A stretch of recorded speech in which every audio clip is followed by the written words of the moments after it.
Good day, everybody. I hope you're having a great Thursday so far. It is great to see you, Justin. Hola. Howdy, Oliver. Thank you for joining in today. We're going to be working on photography. Mainly, we're going to be working on your photos, how I would edit them.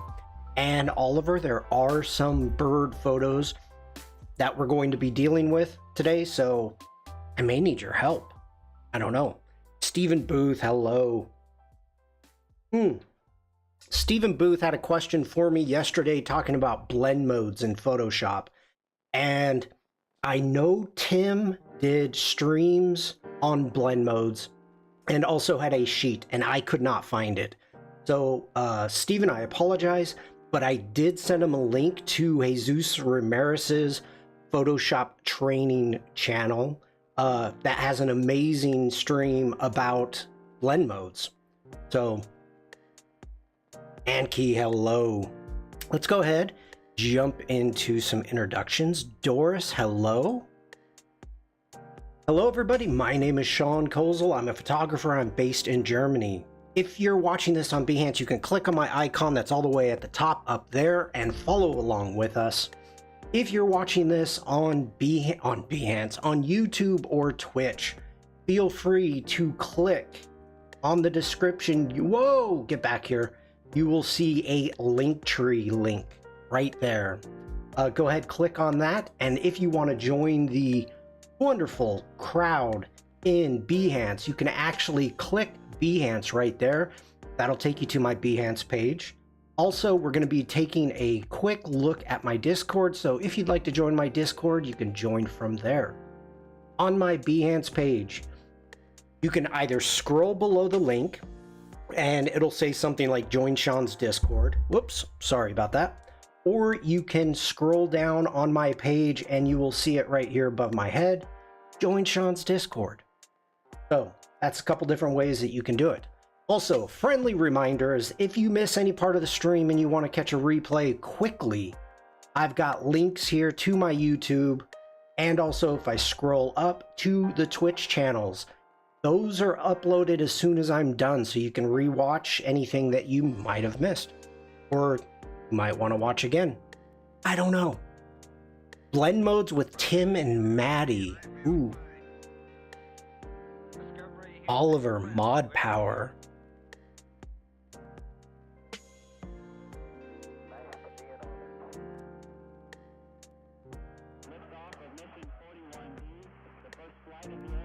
Oliver, thank you for that.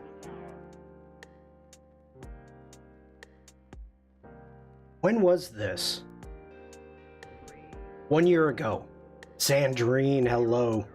But this was a very good stream, very helpful. Make sure to check it out if you have any questions when it comes to blend modes with Photoshop. And actually, let me do this really quick. If you're watching the replay, screenshot. Oh, get back here, screenshot. Screenshot right there. Okay. Sandrine, I think I said hello to you. Gareth, hello. All right. We are not watching a stream within a stream today, so I'm going to close that down. Thank you for that, Oliver. Right. Let's jump into the Discord. Oh, one other self-promotion. Sorry, everybody. If you like what I do, feel free to subscribe. Stein Ove? Hello from Norway. I love Norway. Love it. So good. Okay, we're going to jump into my Discord. First off, anybody new here that you're looking for any type of Adobe products, I have a link right here that says Adobe Links. Kosel Photography. Disclaimer, Kosel Photography is an Adobe affiliate, so if you purchase anything, if you try anything, even the trials, like the Adobe Express trials right here, I get credit. So that's a big help to me. Also, let's scroll down. Today, we're going to be working on your photos. So if you have any unedited photos, raw JPEG, and you'd like to see how I would edit them, go ahead and upload them to your photos to edit. Next off, if you've got artwork that you would like to share, we've got community artwork right there, and also project feedback. So if you have any projects, let's say Instagram, Behance projects that you would like feedback on, that is where you would put it. If you join my Discord and have a shop, we've got links to shops. So make sure to put your links in there and we'll check them out live. But let me switch sides. There we go. We have a Firefly community also. So if you happen to be doing any AI work in Firefly, go ahead, you can post your work there and let's take a look a little bit. Take a look at them. Gareth, actually, let's scroll up. Vikram, we're not going to take a look at all of them. We'll start here. So one of the things that I did is after Tuesday's stream, so yesterday, Michelle, hello. I jumped in, I added some shadows, did some lighting, did a lot of highlights, just different things. Apparently, Firefly Discord channels are looking for contributors / moderators. I should do that. I'm always on there. Do you know how, Sandrine?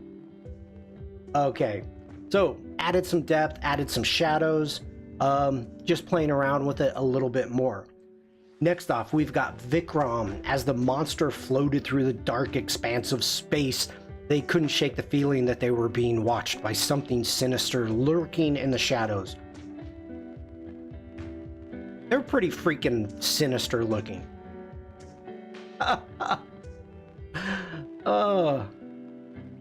Vikram's gone dark on us.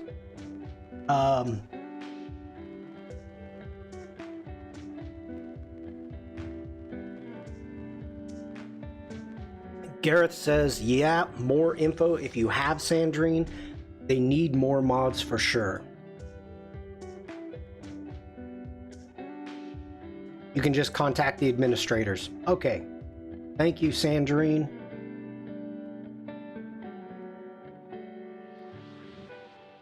I see 1, 2, 3, 4. That's a weird 6.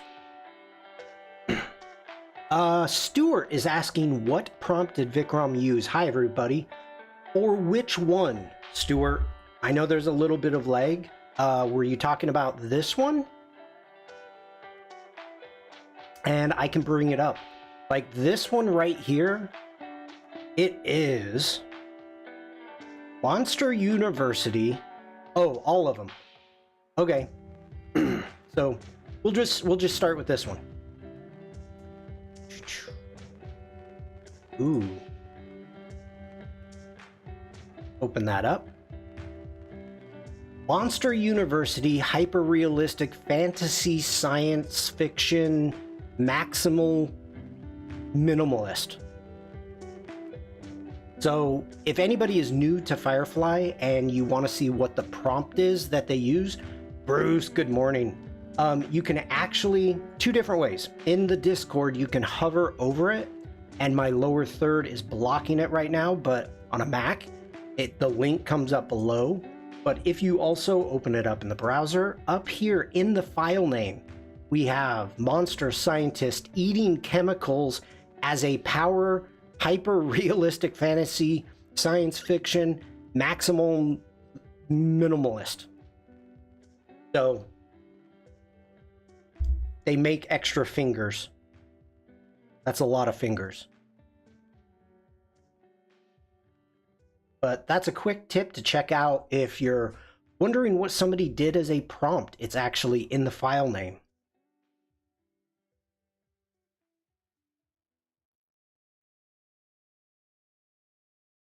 I like the chessboard. That's kind of fun. Let's see. Chess monsters, hyper realistic fan. Okay, blah blah, all the same.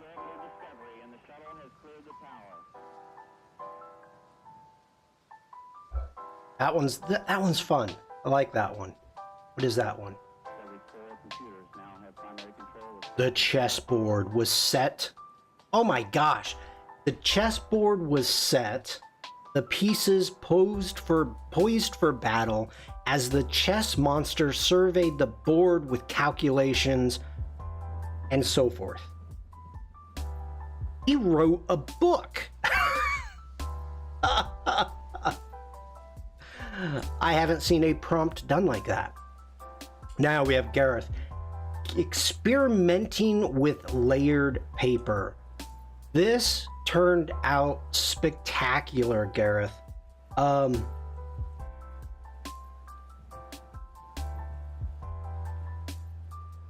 you didn't go quite far enough for my mechanical owls? Are you calling me out, Oliver? I will. Gareth says the max prompt is 1024 characters. Super abstract, extremely intricate. Filigree? I don't even know what that is. Extremely swirly, extreme, spiraling, tightly curled paper surreal portrait of, and I think it's ninja something. But wow. Okay, we'll get back to Gareth's paper. Oliver wants me to check out his mechanical owls that I missed. We have L added more surreal landscapes. That looks like candy. Jeez.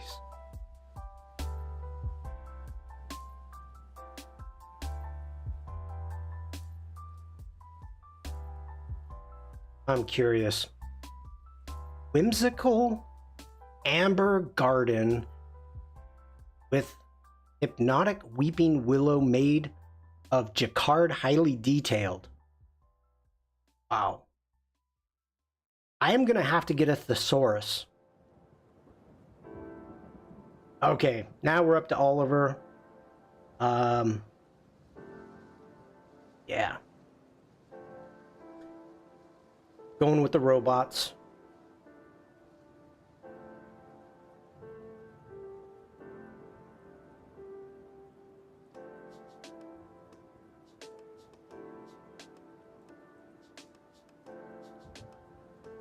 All right, let's check out what our prompt is here. Mechanical owl sitting on a fence post glowing in the light of a purple sunset. Art, cyberpunk, steampunk, bioluminescence, and more. That's cool.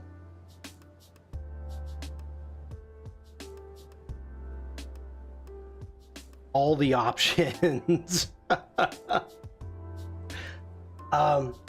You know, it's so interesting looking at the difference, and I don't know if you change the prompts up, but just the feel between that one to that one, night and day. Night and day. Like, this one's happy, it feels like it's nice, it's happy, and then it claws your eyes out, but it feels that way. Even this one. The eyes. Wow, that one's cool. Like, this one just seems evil. It's just evil. I can't remember if they were different prompts or just variations of the same ones. I know one time it made the small one with 3 legs.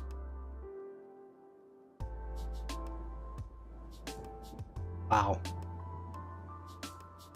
Okay, we are moving on to Gareth's paper portraits. And these are just stunning.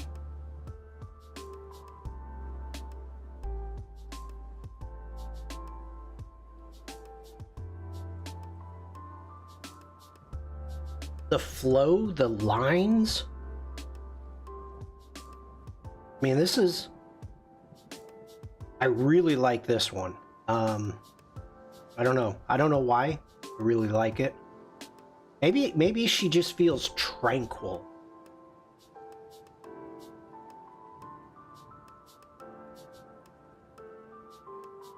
Wow.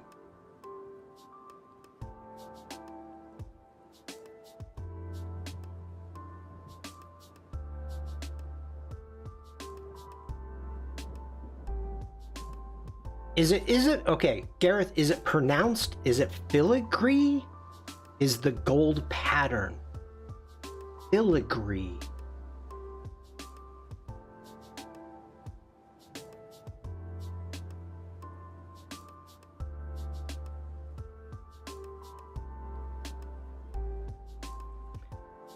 Filigree. I'm...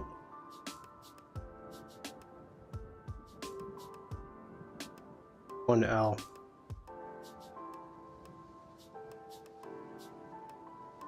Filigree. Oh, okay.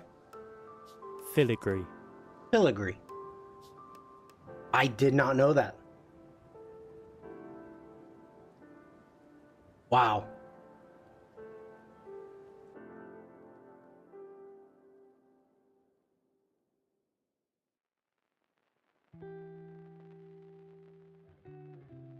You know, this is so cool. This is where I feel that Firefly is going to be so helpful in certain workflows, especially like compositors.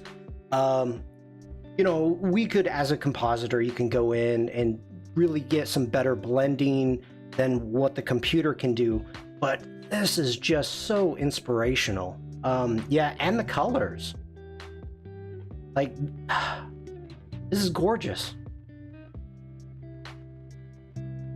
All right, checking the prompt out. Same thing.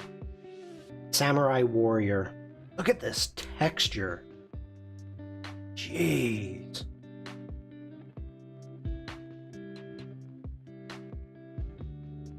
You know, it's funny. I don't think that I have the imagination to possibly come up with this, let alone the vocabulary. I hate to say it, but it's going to be a completely different skill to create things like this, and Gareth is already there. Gareth is nailing it. Wait, wish you were here, Oliver. Checking the prompt out. Looking out from a beach over the sea with a purple sunset reflected in the waves. Art concept, art, misty, beautiful.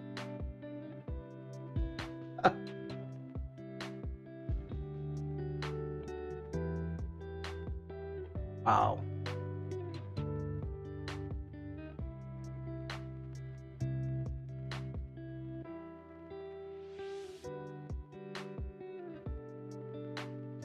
That's interesting. They really messed up the ocean.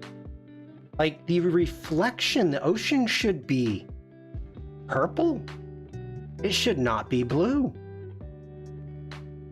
I mean, I love the reds. It almost feels like lava coming down the beach. Oh, that's a messed up sun.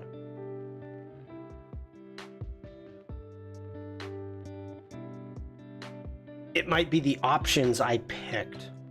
No, but if you look at the first one, it nailed it. I mean, it just, the coloring, it was perfect.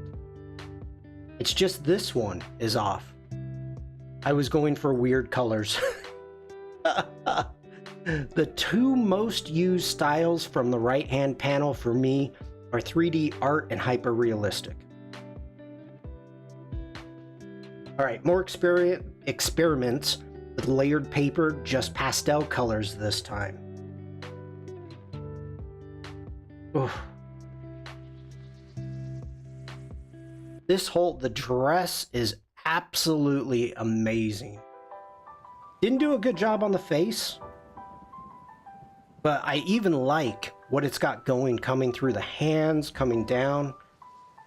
Wow. Wow.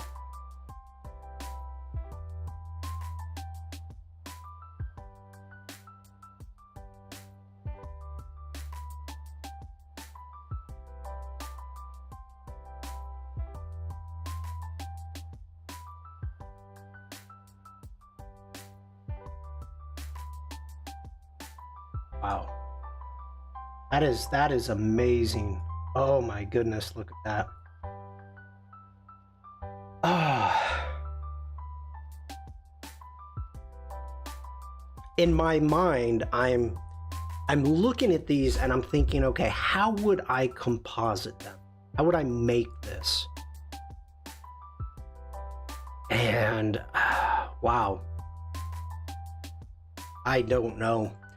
General, hello. And we have Stephen Booth reading dinosaur.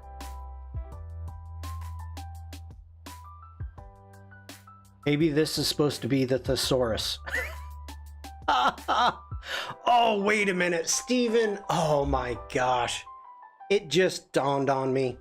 Last stream, somebody in the Firefly Discord said that I looked like a dinosaur. That's something I've never heard before. So Mr. Booth took it upon himself having a dinosaur reading a thesaurus. And an eye for a knee. Right up Paul Tranny's lane. It is.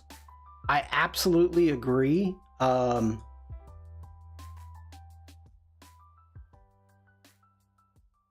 just, in my mind, I'm thinking like how to start. Yeah.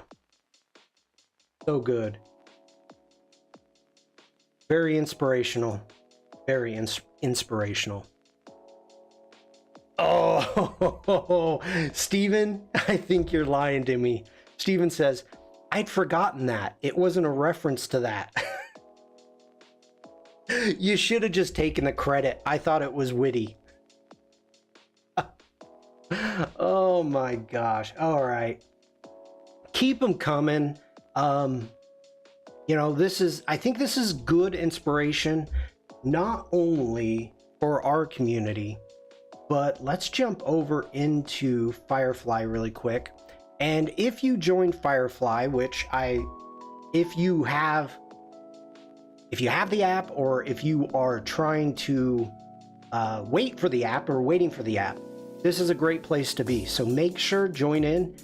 We've got the share your work, and there's some pretty spectacular stuff being made here. We're not going to look at it, but just kind of wanted to just remind everybody. So, nightmare. What is with melted cheese? I mean, I know Jack did it yesterday, but come on. I really like the layered paper. Just transferred 10 gigabytes of them from my downloads to my NAS. Jeez.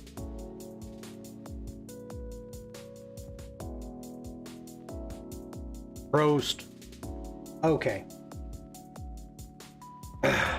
Get back in. It was the theme of the day in the Discord. Oh, I didn't know they had themes. Okay. We are going to get going. Hey, I bet you I've been spammed on Twitch. I have been.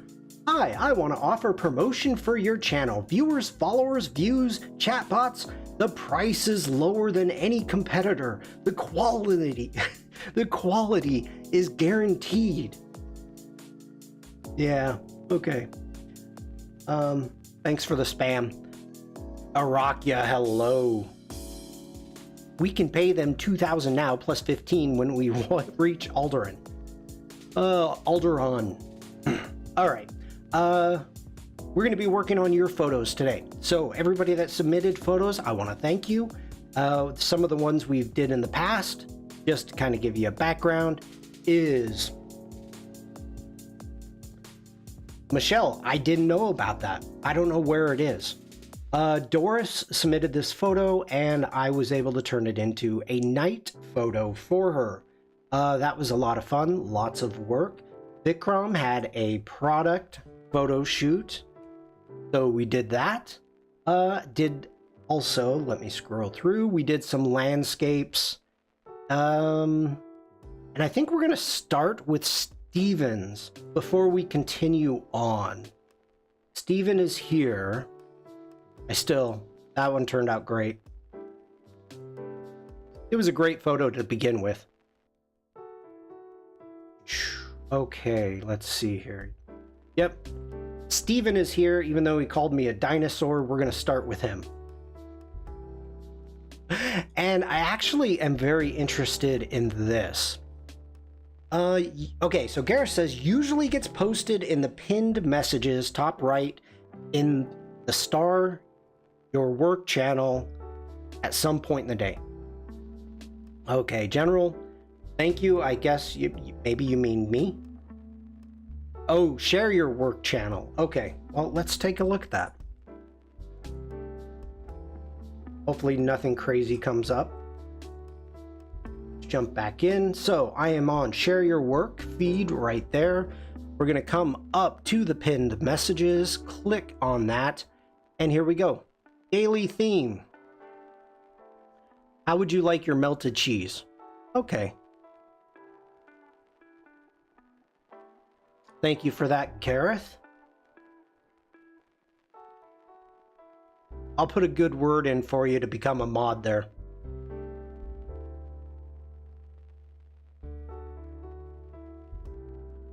All right, let me actually jump back out. I'm sorry, everybody. I want to read this. Your photos to edit. Here we go. So Stephen wrote, this is from an evening class I did about 20 years ago. The subject, who had signed a model release, which the course provided has on file, had contacted the tutor looking for portfolio shots. The tutor gave him a deal on condition that the photos were taken at the class and he'd sit for the rest of us as well. He wanted to be a model. My sister, who was doing the course to keep me company, and I concluded that he was aiming for Calvin Klein print ads. Okay, we're jumping it. That was, as best as I recall, shot on film, probably Kodak color print, ISO 200 or 400, with two strobes on stands, one at half power next to each other with half power above and angled down onto his hair, and the other lower and at a much shallower angle onto his face and shirt. I think I scanned the negative. We had to hand over the prints to the tutor. One of mine came back, so there's no digital editing other than what the scanner did automatically. I'm not entirely happy with the reflection on the table.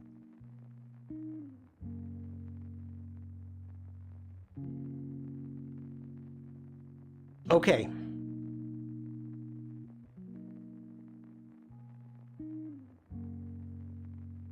We're going to see what we can get with this.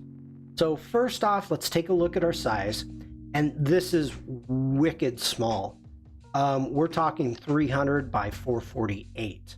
So first thing we're going to want to do is enhance. We're going to right click. I'm going to come down to enhance and we're going to enhance. We've got our super resolution checked. I'm going to unclick create stack. And we're going to enhance. Let it run. And hitting G, let me switch sides. There we go. All right, and so as of right now, we've got it right there. It says enhanced. And if we open these up, ooh, that did not do a good job. Wow. Okay, take a look at all of the artifacting that we've got going on. I'm gonna zoom where.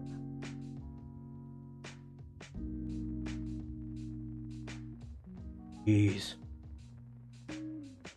Okay. Like, we've got a lot going on there.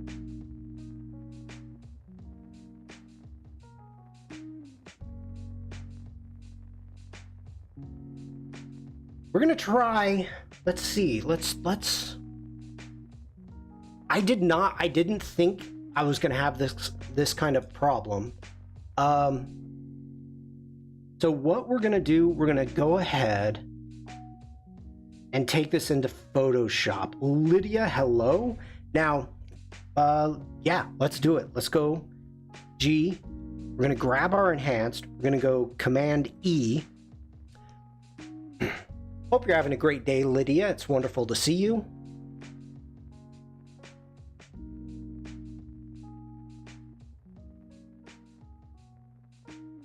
Okay, we are in Photoshop. First thing that I'm going to do, we are going to duplicate that. I am going to turn it into... No, I'm not going to turn it into a smart object. Yeah, let's try it. Let's turn this into a smart object. I don't know if this will work, but we're going to do it. So, got it turned into a smart object. You can see that we've got the smart object logo or icon right there. We are going to come up here to the top and go to filters and jump into not camera raw, but neuro filters. Jumping into neuro filters. I have not tried this, so what we're going to do is we're going to try to do the JPEG artifact removal to begin with. And let's go ahead. First off, let's zoom in so we can see what's going on. And you can see we've got a ton of artifacts happening right there. So we've got the strength up to high.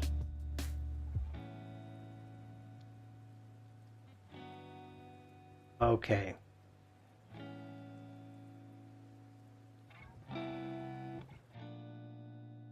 Oh. How do you not like neural filters, General? Really?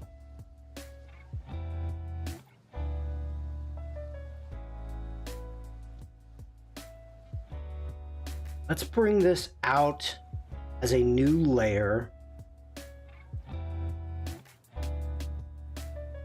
Command 0. It did an okay job, but we're going to keep going. We're going to push this. So we're going to come up to filter. Let's go into neural filter again. And we're going to try it one more time.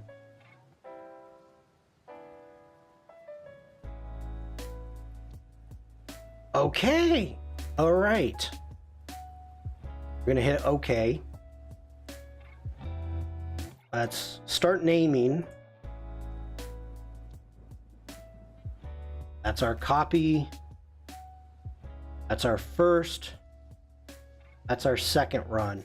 So if you can see, let's go ahead and zoom in. We've got a lot of the artifacts, JPEG artifacts. Taking it down a little bit, taking it down even more. You can see we still have got a lot going on, but we're going to see what we can get out of this photo. We may have to end up changing this to more of an artistic feel. I don't know, but we're going to see what we can get. Next off, we're going to jump back into neural filters. And we're going to turn on the super zoom. We're going to remove. We're going to leave on enhance image details. We're going to turn on remove JPEG artifacts. Noise reduction, let's maybe turn that up to 4, see what happens. And we're going to enhance the face details. So right now we are at 1 times. So go that, let it work. We're going to do it one more time.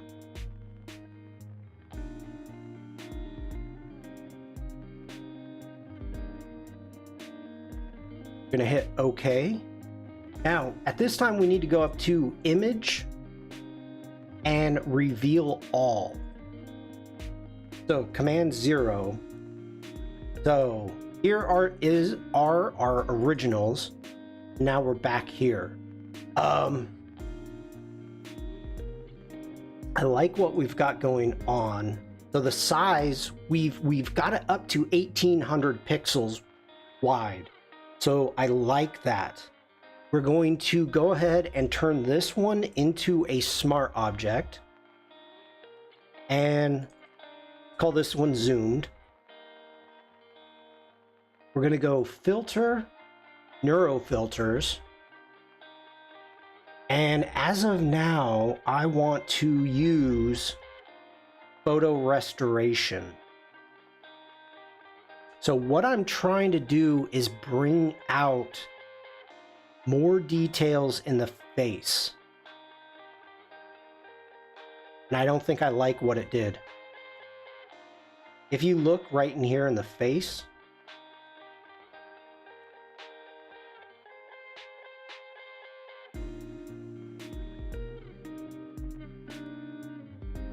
Barbara, hello. Oh my God, I made it. Great to see you. I don't like what it did.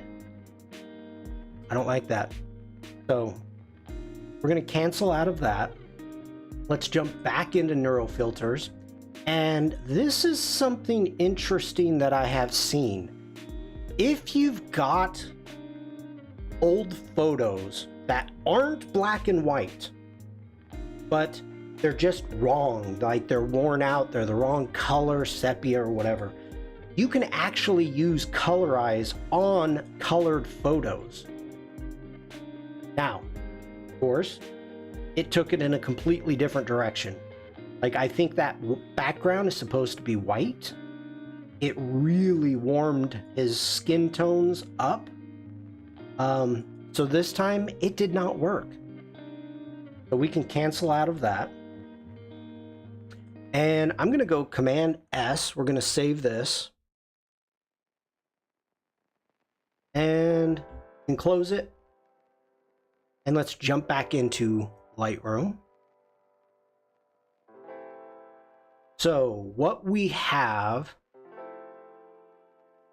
is, this is our original. Wow, that is a huge difference. Let me hit I. Okay, so 300 by 448. Now this is our enhanced PSD. So this one's 1800 by 2688. So we've got a lot more pixels. It's been cleaned up quite a bit. And then that one is the enhanced only in Lightroom Classic. So you can see we've got a lot going on there. I don't like really what it did to his face, but I think we're gonna kind of be stuck with it.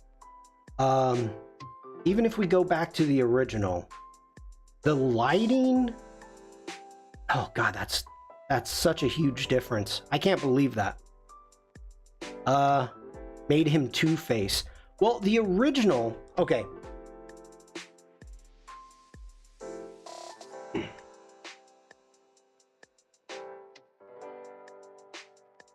All right. So the original, the way that they shot it with a side light, I mean, I could really mess up. I could turn off these lights and kind of set up the same lighting system that they did. But it is called, let me get to the right one here.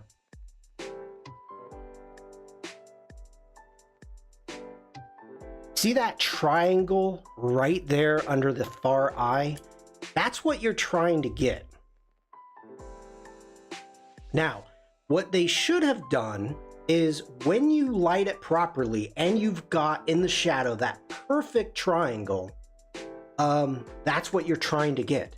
Now, what they should have done is had a white board or some type of reflector to bounce the light back and not to fully light his face, to keep the shadow, but just to open up the shadows a little bit more.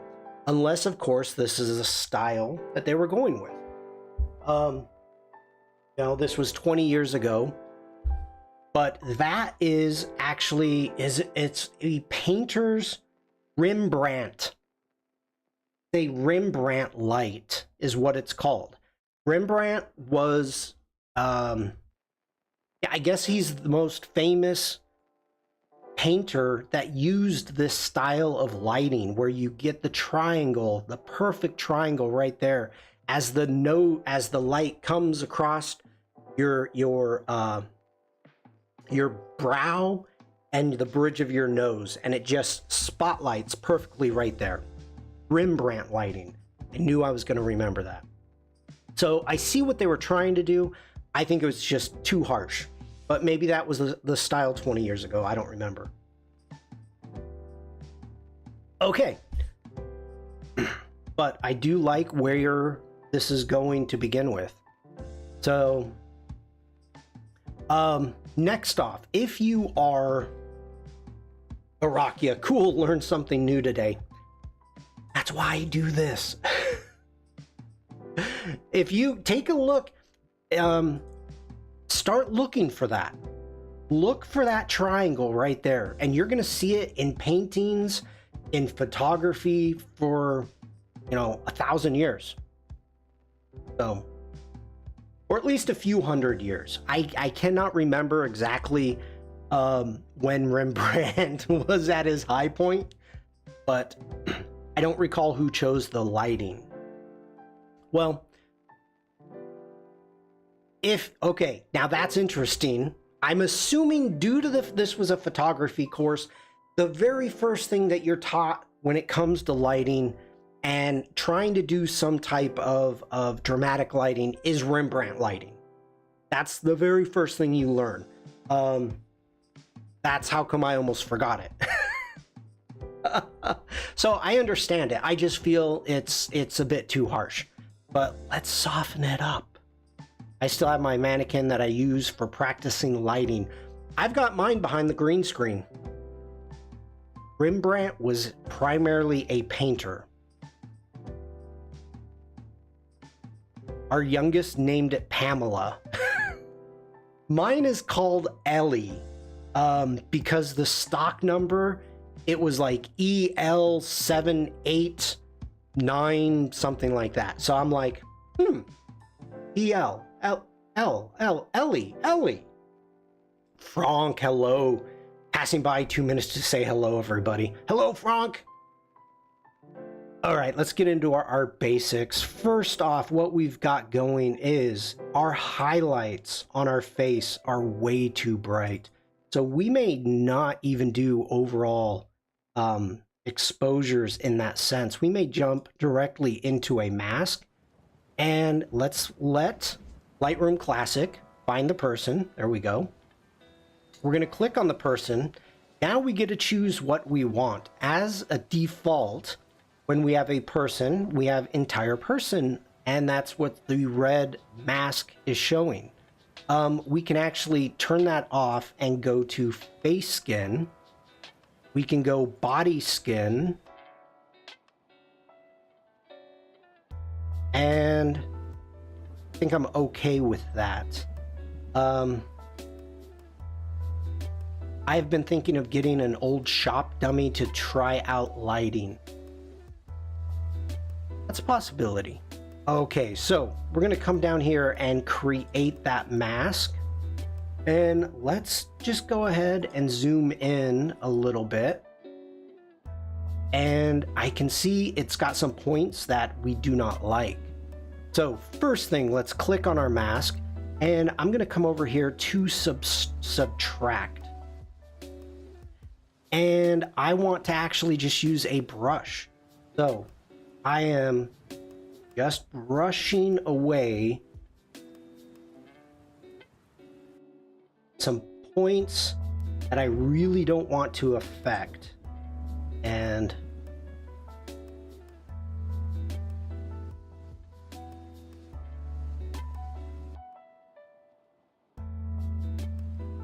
okay.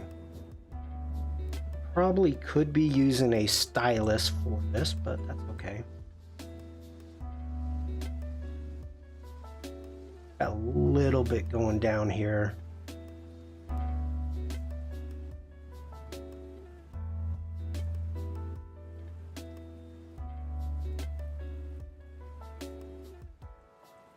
And I may take more away because I feel the face was more overexposed than anything else. Uma, hello. All right, we need to add. So I'm going to come up here. We're going to go to add. Go add, and I'm going to add a brush. And we need to make sure we get this bicep. Let's go back into our subtract brush. And our brush a little smaller. And just getting in like that. I think that's going to be an okay start. All right, let's zoom out. Ooh, maybe not. Yeah, gotta go bigger.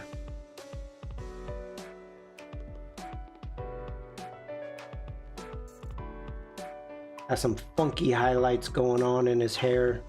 Lightroom's like, hey, I think that's his skin.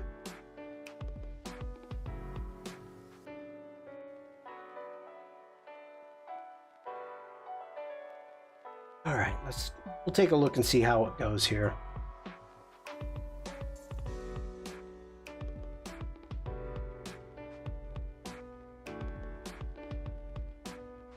Now, actually, I like that.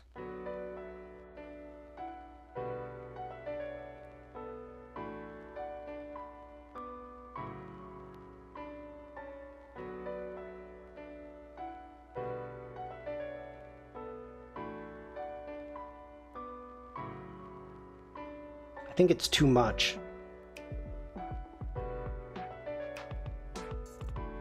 Tangerine says, quick Lightroom question. Is there a way to feather the auto selection subject sky color range? To feather it?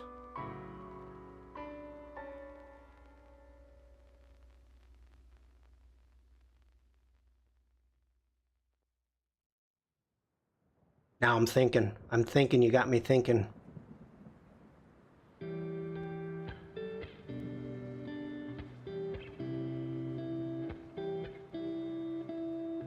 Yeah, I get what you're saying. I'm just thinking. Okay. Hitting D for develop, going into our masks, we're going to go ahead, select our sky, and I personally, Sandrine, I think the best way to possibly do that is, because if you look down here, you know, normally we do not have a depth range.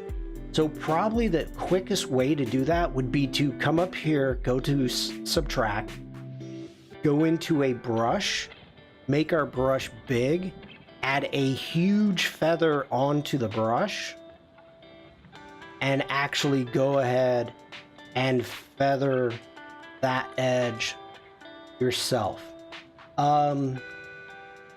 I think that might be the best way to do that. So let's go ahead, feather this edge out,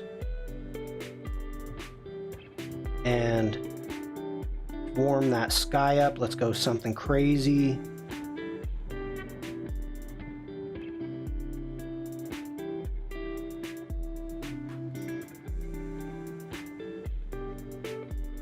Yeah, I think that's the best way to feather it. You don't have the controls like the feathering of masks like you do in Photoshop. So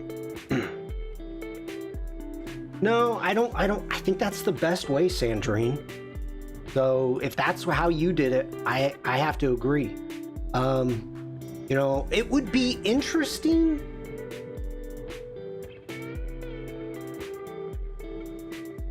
Yeah, okay, I have to agree with you with that, Sandrine. If you've got an amount slider, so let's go crazy, make this dark and crazy looking right there. That's looking pretty nasty. And even, okay, right there.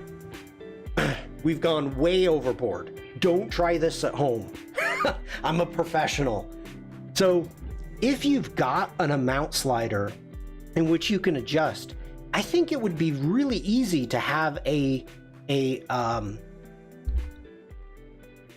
feather slider right there under it. That would be the perfect place for it.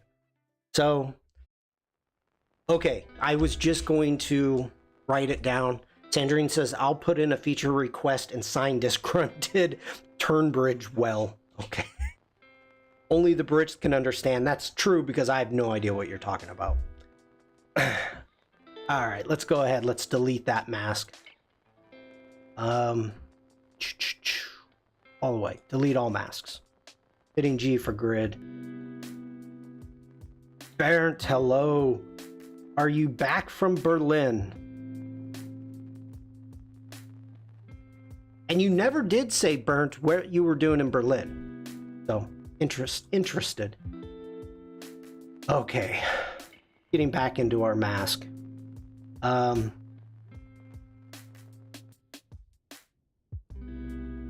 Turnbridge Well is a town in a very affluent area full of posh Karens, apparently.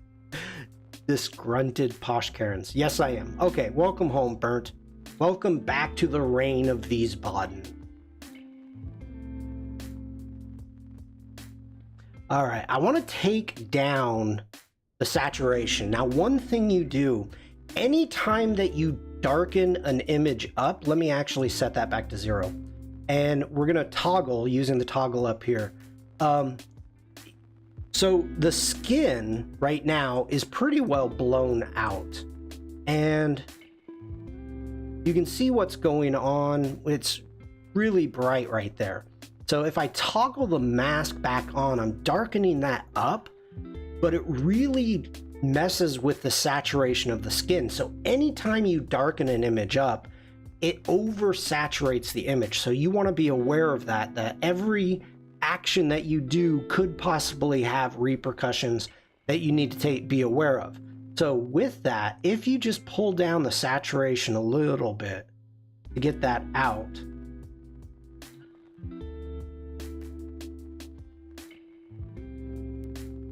that's looking better. I mean, this photo is so freaking hard. I seriously think it's calling just for a straight up black and white. Then I liked, let's see, let's get into our colored filters here. No, that's blowing it out too much.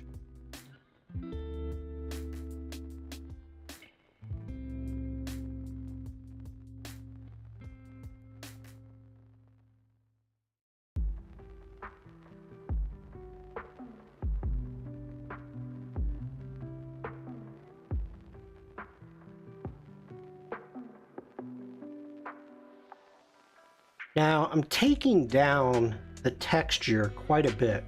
Initially, the texture slider right here was used as, it was supposed to go the other way. It was supposed to be softening skin. And Photoshop, or excuse me, Lightroom team realized that it did a really good job of adding and taking texture away. So that's why they changed it to texture. Well, Anki, the difference... Okay, story time. A little bit of a tangent here. When I first started out in Photoshop, I'm not liking it now in black and white. Okay, when I first started out in photography, not Photoshop, I had two problems. One, I oversaturated and overcontrasted everything. Way over the top. And you think I'm bad at it now? I was really bad before. The other thing is I didn't understand color, and I didn't understand how to get the correct colors. And so that's what I did, Anki, is I would sit there and like, I'm gonna turn it into black and white. And that was kind of my go-to. And I always told myself like, oh, it looks so classic. It's such a classic look, black and white.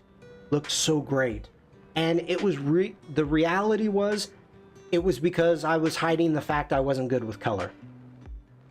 So, speaking of color, I have jumped the gun and I didn't do the first thing, which you're always supposed to do, is fix the white balance. Boom. I guarantee that was a white, that was supposed to be white back there. Command Z. If you grab the eyedropper, and what you can do, now that's blown out, but what you can do is move around and then you look up here at the navigation and you can see what it's choosing. So going through, finding, like, I know there's way too much blue in this photo. It should not be blue. I don't see the blue, so we can do that right there. Sandrine says, just received my Apple Pencil felt covers. They work great, surprisingly, for such an odd, cheap accessory. I'll do an unboxing video. Nice. So they're covers for your tips. I didn't think of changing them to black and white, just tried playing with the color. Yeah, Lydia, I was lazy. I just switched to black and white. God,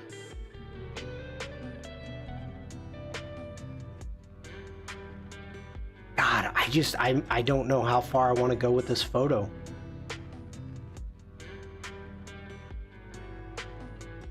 Well, even, okay, Steven says, I think the backdrop was a dark gray.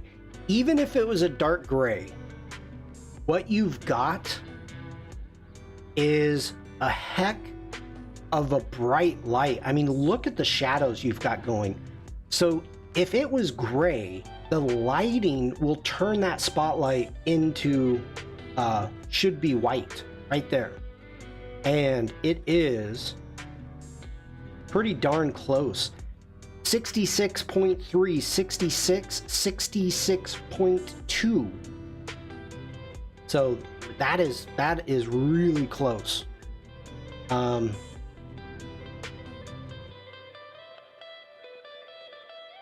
Okay, Sandrine says, yes, they are. I also ordered a silicone replacement tip, but haven't received it yet.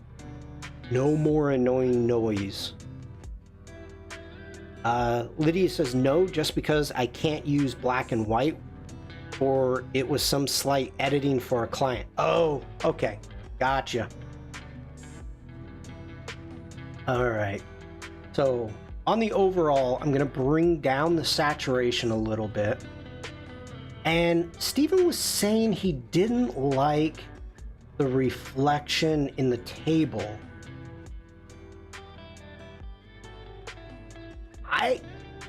I don't mind it. I mean, we could go into Photoshop again and color it. We could do a lot of different stuff there.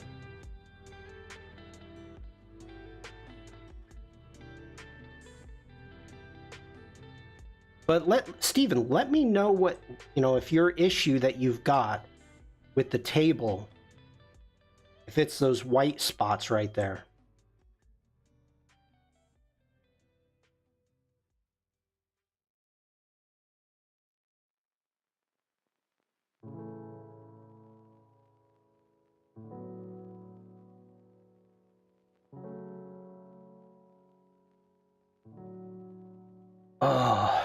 It's interesting looking at his face.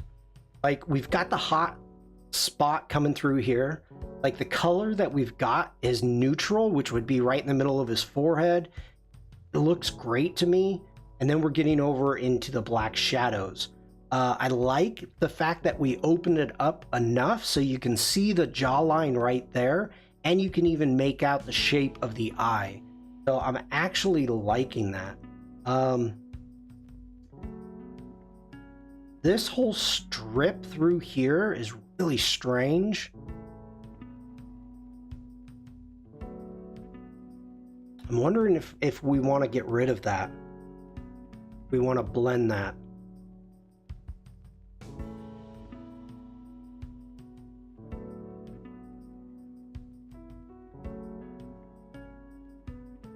close my histogram by hitting Command 0 rather than the space bar to zoom out, thinking I was in Photoshop.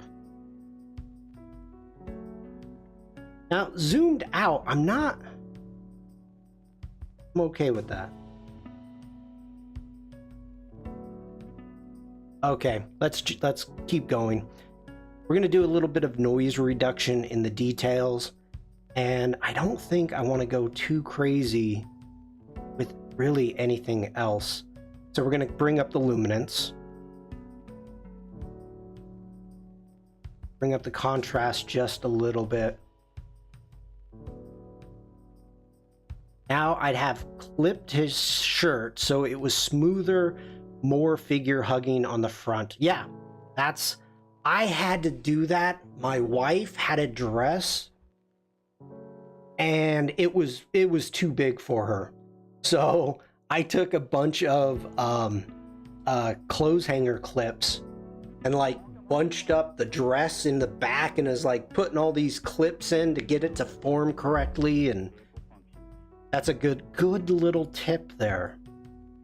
Let's do some sharpening, not much. Holding down the Option key on the masking. White reveals, black conceals, so I want to make sure just to get the edge. Hitting OK. And let's go G.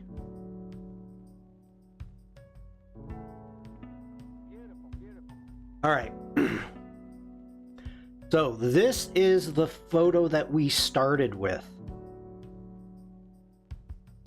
This is where we ended.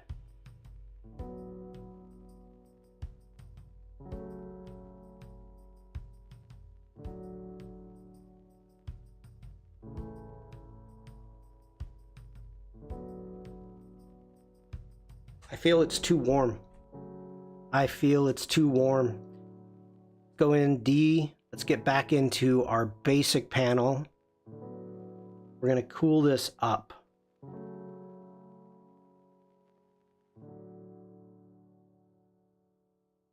I like the idea that you've got the brown table and the light could possibly be bouncing off the table in front and warming up, warming his skin up like that. So I am not...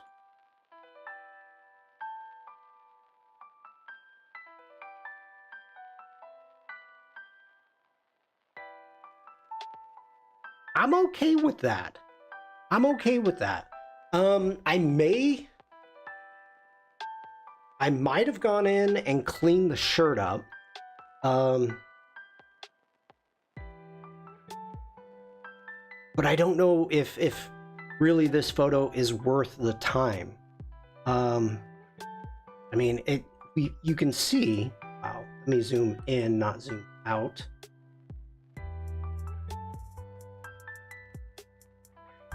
Like the amount of JPEG artifacts that we've got going on, to really getting rid of a lot of that. We still have a little bit of haloing. I wonder, hit D for develop, getting into our lens correction, remove chromatic aberration.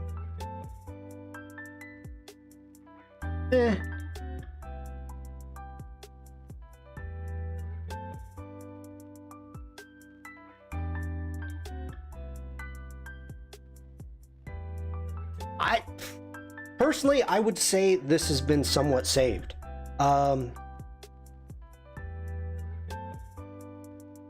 We might be a bit too soft. Going back into our develop, let's get into our basics. We can bring our texture up just a little bit.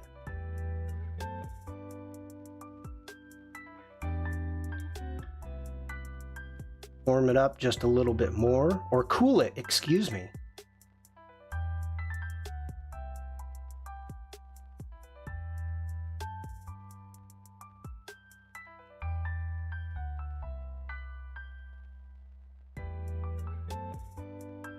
Yeah. I think I'm happy with that.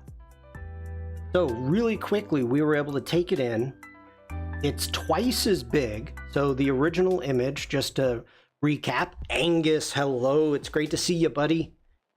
It's been so long. I miss you, Angus. The original image scanned was 300 by 448. Anki, have a great day. We took it into Photoshop. We super zoomed. We enhanced it in Lightroom Classic. And wow. Okay. We enhanced it in Lightroom Classic. Then we took it in and used the zoom in the neural filters. Alessandra, hello. And then we were able to bring it back into Lightroom Classic and get a decent result with an old photo. So that's cool. Thank you. That is the first time that I have played with an old photo in this manner. So thank you for sending that, Stephen. And we're going to continue on with Stephen's work. Now, these photos here, honestly, I don't know how much we're going to do to it. Let's see what we've got here. All right, so we've got a JPEG. A Borb. I was waiting for that, Oliver. I'm waiting for Oliver to tell me what this is, other than the fact it's a bird. Make it fly. No. Okay, let's knock these out. As you can see, checking out the histogram, the color scheme, everything what we've got going on is it's exposed right dead in the middle, so everything looks good there. I'm not too worried about the exposure. The sharpness of it is, we don't need to go 800, so maybe 400. The sharpness, it's a bit soft, so we'll try to get some sharpening to bring that out. And we may play around with the background. Like, I don't like what we've got going up here. This white spot right there is a little bit distracting, and we've got a white spot down here that's a little bit distracting. So we may try to take care of that. We'll see what we can do. A male chaffinch? I've never heard of a chaffinch, to be precise. New to me. Okay. Remove chromatic aberrations, enable profile. We do not know what the camera is, do we?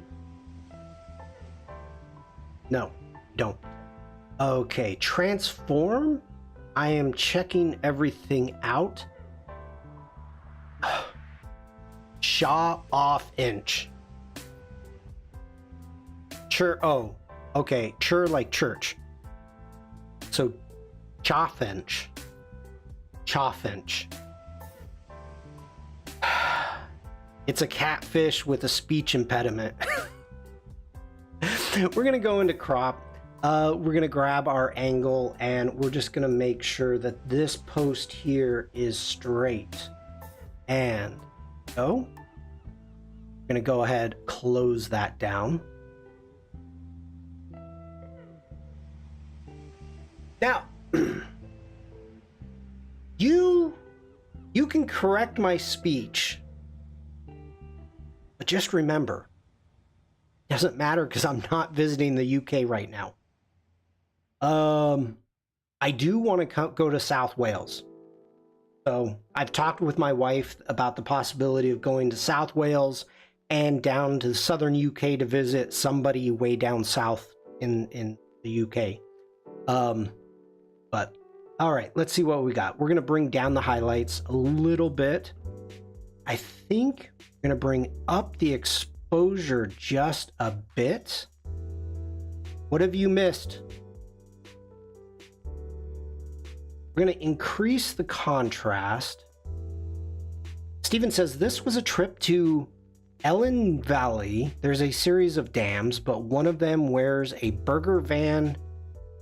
There's a series of dams, but one of them wears a burger van in a public picnic area surrounded by loads of these birds. This is Steven's photo. Today's stream is editing your photos. Okay, I'm going to bring down the shadows a little bit. We're going to increase the whites just a touch. Correcting the King's English. I have no problem with that, Angus. None whatsoever. Okay, increase the texture. And as I'm increasing the texture, you can see the highlights are starting to clip.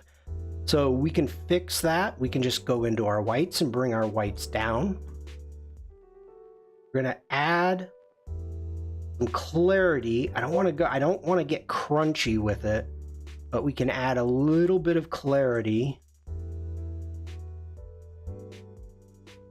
A touch of dehaze. And we want to add a little bit of vibrance and a tiny bit of saturation. So that's where we started. And that's where we're at. Okay, I like what we've got going on so far. Next off, we're going to go into our tonal curve. And I want to add a little bit more contrast. And as of right now, all I'm worrying about is the bird. I'm going too much. Too much. Very subtle. All right, we're going to go into our hue. Yeah, we're going to go into our hue. I'm going to grab the color picker. We're going to come up here to these greens. And I'm going to change the hue. I'm going to warm it up a little bit, just like that. We're going to jump into the luminance, grab our color picker again. We're going to bring down those greens. Now I know this is not affecting the bird at all because there's no greens in the bird. So I can really darken these backgrounds up. Bridge has never been a bingo square. Now hue, yes, that's a bingo square. Bridge, it should be. It completely should be a bingo square. It could be a bingo card, but it's not.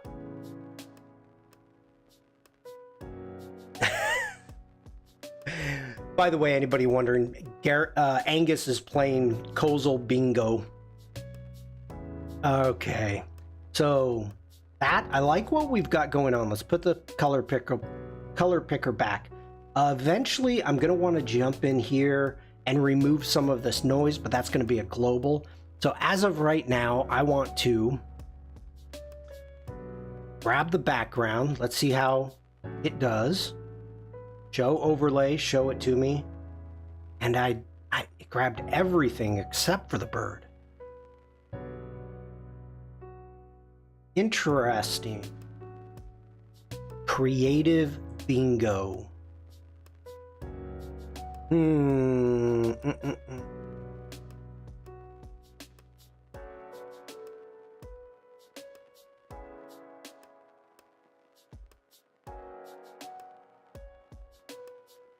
I'm thinking how I want to do this. You know what? Let's not do it that way. We're gonna go ahead. Let's delete this mask. All right, delete all masks. Because the issue that I've got are the white spots. So, because I'm trying to just deal with the white spots in the background, what we're going to do, we grab the background. We do that, then we use intersect. I'm holding down the option key and you can see it switches here from add and subtract to intersect. I'm gonna intersect and we're gonna come down here to a color range. Let's try a color range to begin with. And we're going to grab that right there. Okay, so we've got our whites. And of course, it selected more than what we want, but that's no problem. So we can actually refine our color range. Stay about right there. Now let's subtract. Let's go ahead and grab a brush for our subtraction. Let me grab that, throw that over here. And we need to adjust our feather. Take that down to about 50. There we go. And don't want to affect anything on the logs. Like coloring, I like everything going on.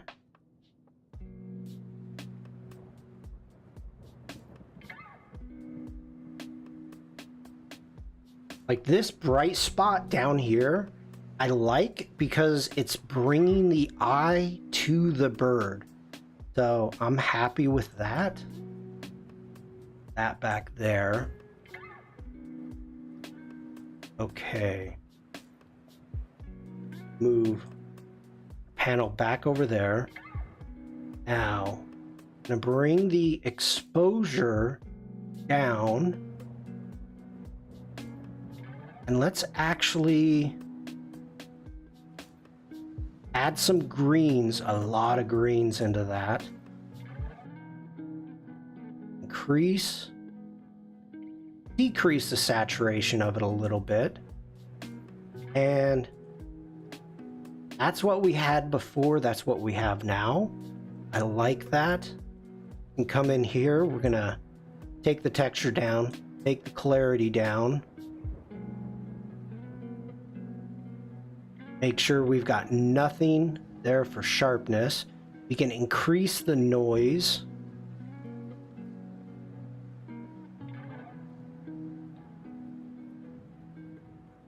Too much noise. I can see it now.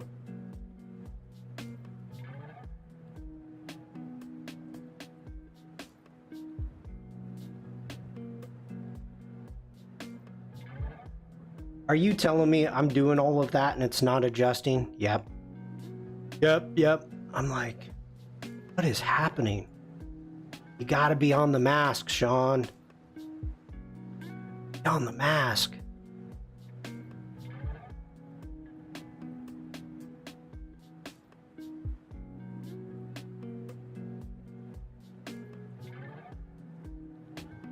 Okay.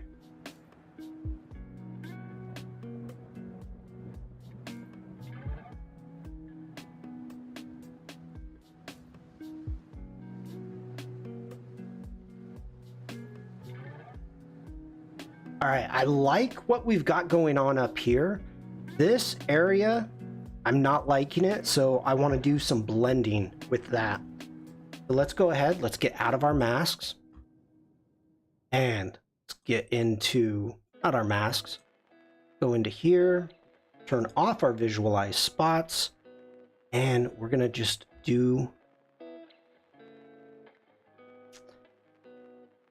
it might be better to take this into Photoshop.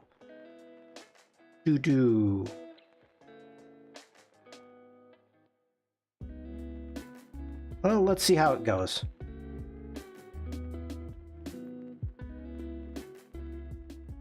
And get some blending.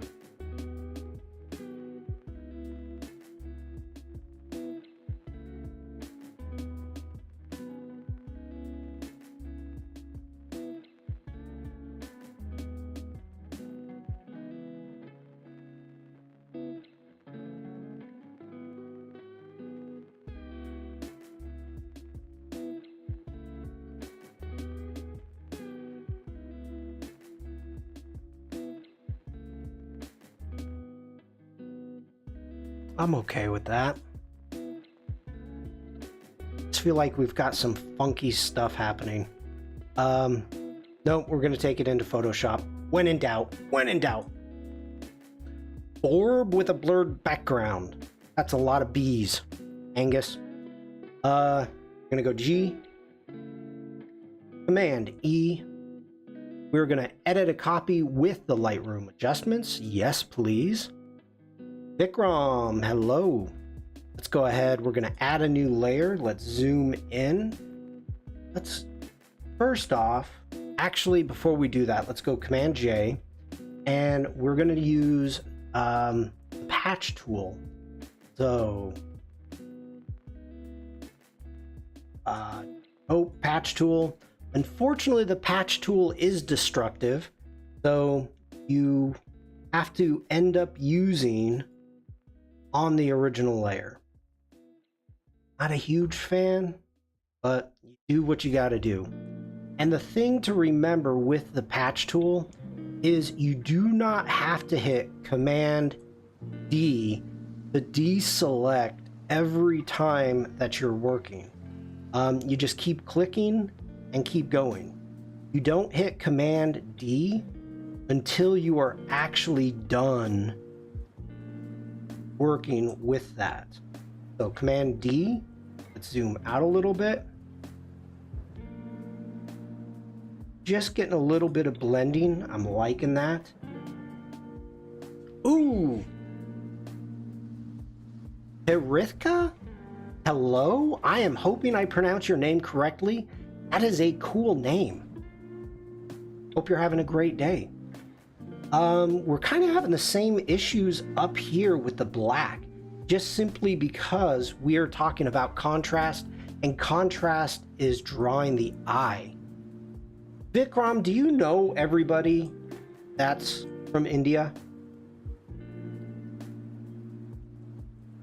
Like the first thing you said, she's Indian also. I don't like what we're getting there. Command Z, Command Z.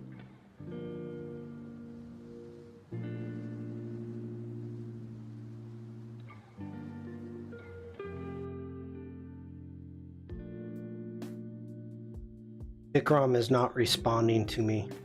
I don't think he found me funny.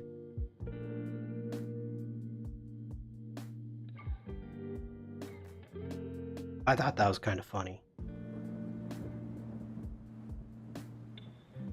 Vikram knows everybody.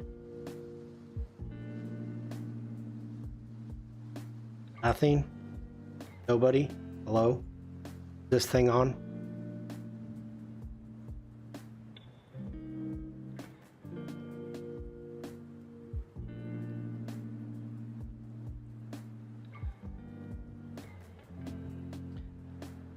Do foreigners pronounce names differently? Absolutely, Vikram, and that's how come I mess them all up. Absolutely.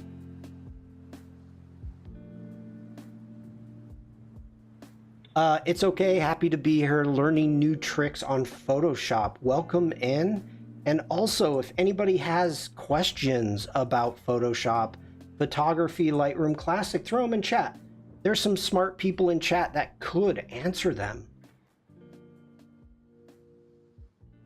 I am actually getting to the point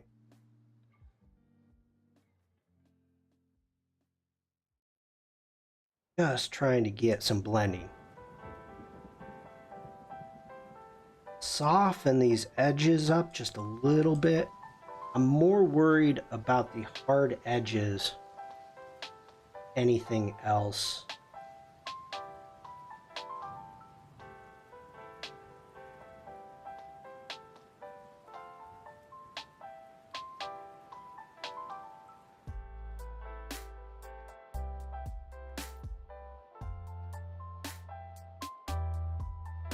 When I was working in a camera shop, I had an SRI. Oh.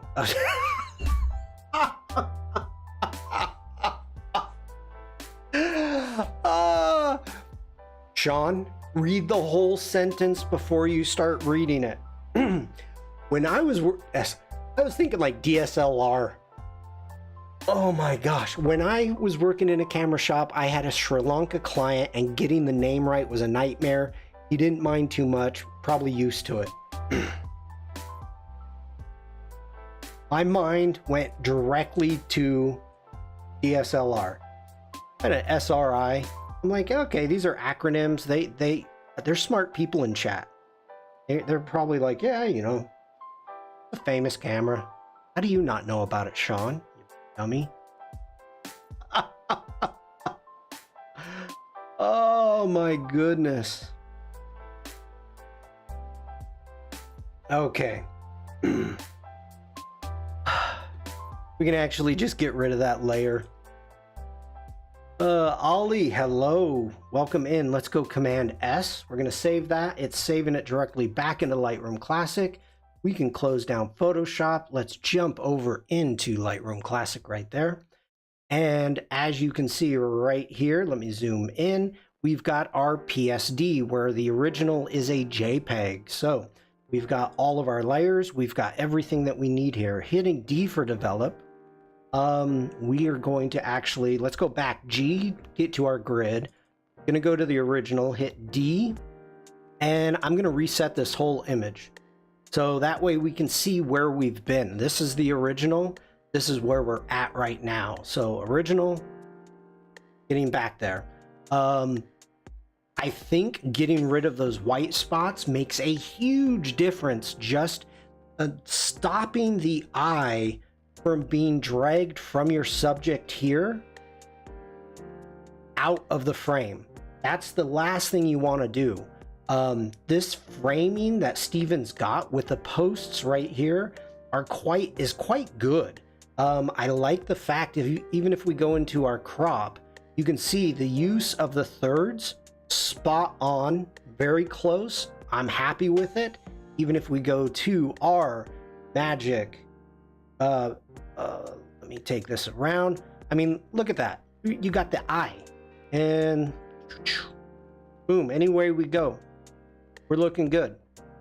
So this is actually a perfect crop and a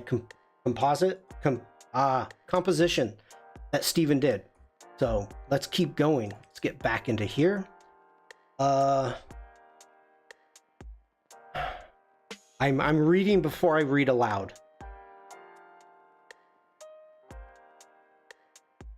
Okay. They're talking about sounds not being in their native language. Absolutely correct.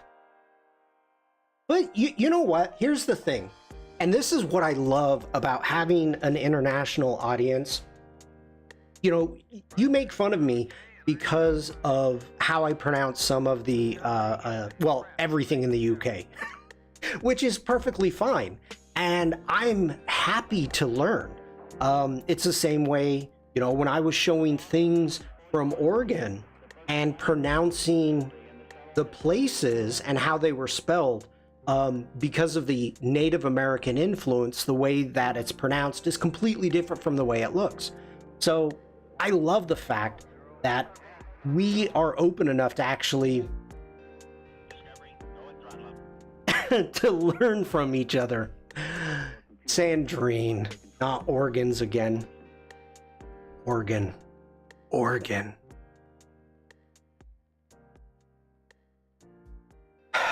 Moving on. Okay, we've got our color grading. We've got, which we're not going to do, our effects. We are trying to bring the eye to the bird a little bit more. And you know what?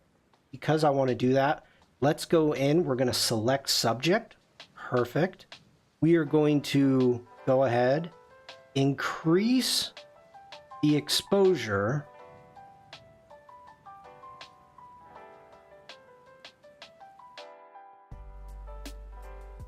We're going to increase the texture. And we're going to increase the sharpness a little bit. Just a touch, because we're still going to be doing some globals. So let's get out of that mask. And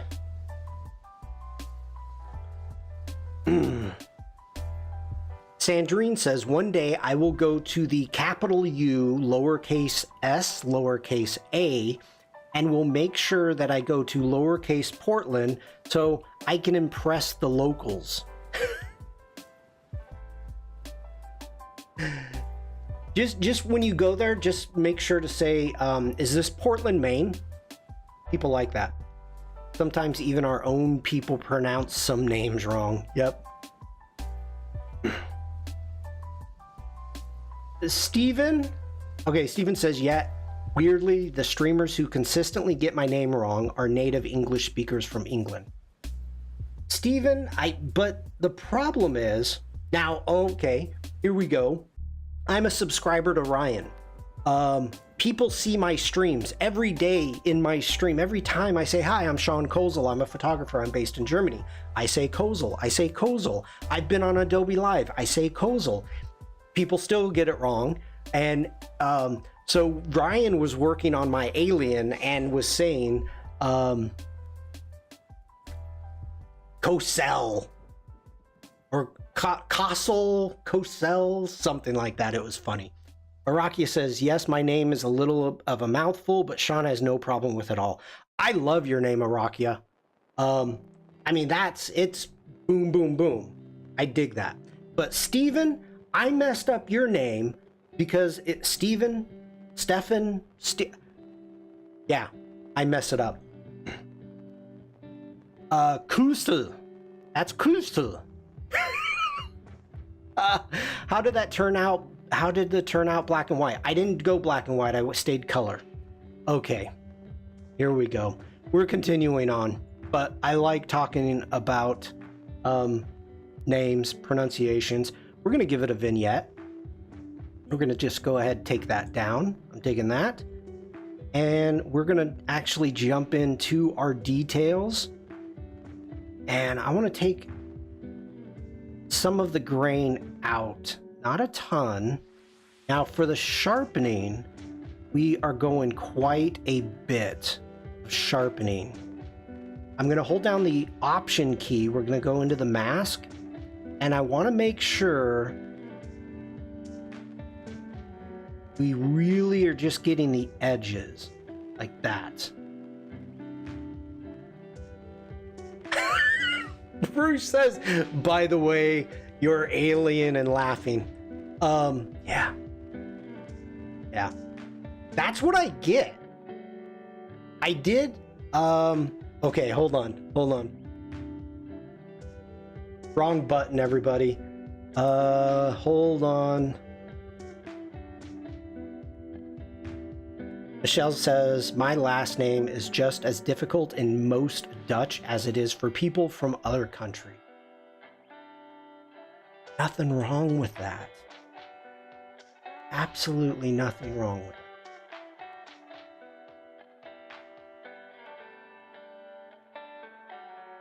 it. Okay, we're switching back.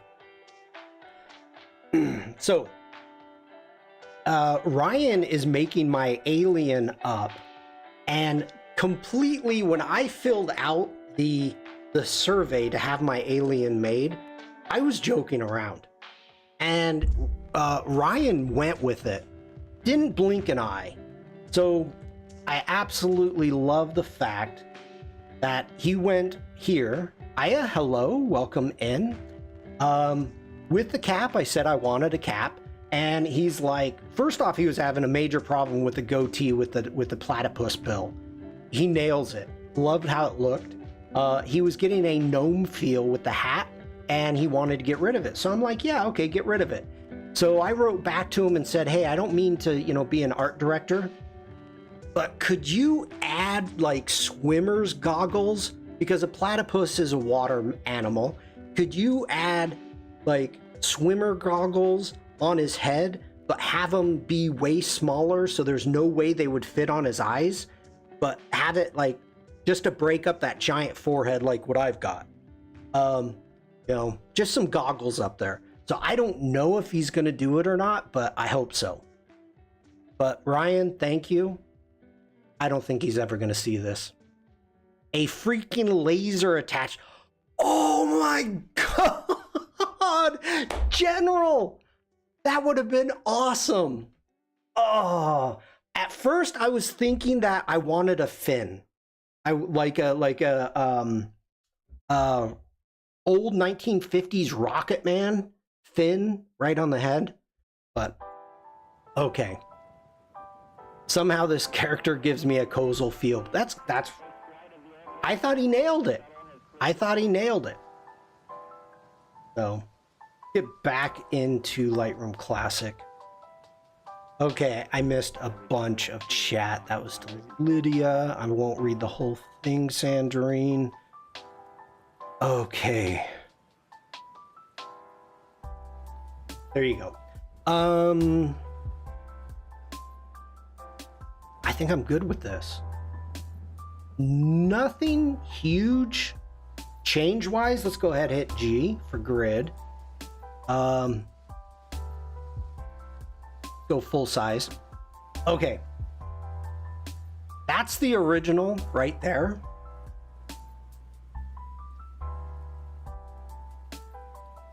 That's the finished.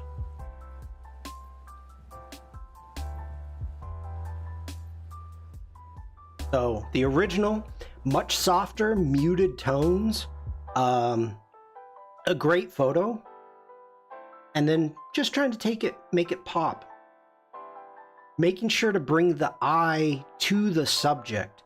That's all that you are trying to do, that you want to do, is you want to tell the viewer where to look. What you're trying to show them, this is where I want you to look, this is what I want you to see. So, yeah. I like that. I like the fact that we got rid of the bright white spots in the back. You shot it with a correct depth of field, so it was blurry enough in the background, but I dig it. I dig it. Let's do another bird. Do we have another bird? We have another bird. Why is this guy up here? Bring him down. Okay.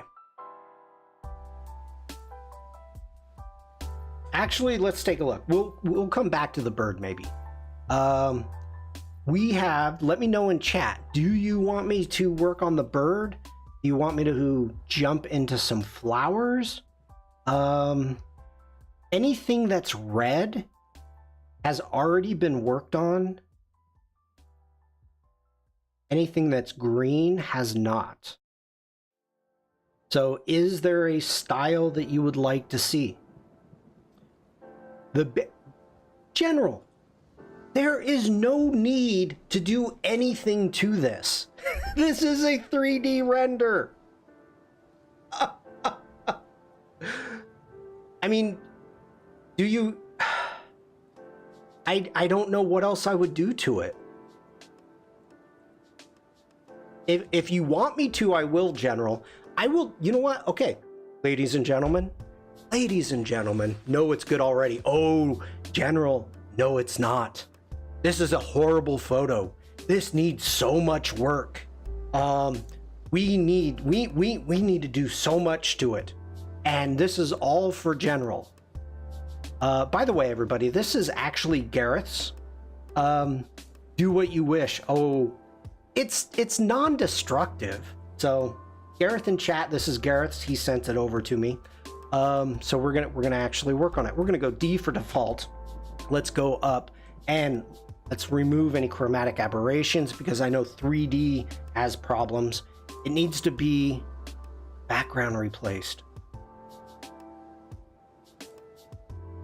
Oh my goodness, Lydia.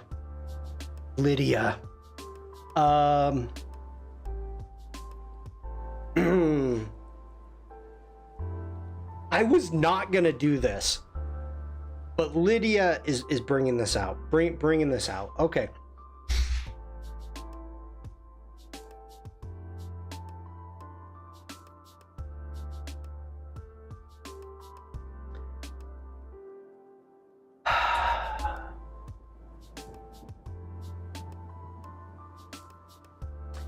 Everybody, I was not going to be jumping into Firefly. I was really hoping this was going to be one of the rare streams that we do not. Lydia, no, I'm with you. I'm absolutely with you. But instead of me trying to find assets really quickly to put them in a new background, what I've decided to do, and there's Firefly again. Blame Lydia.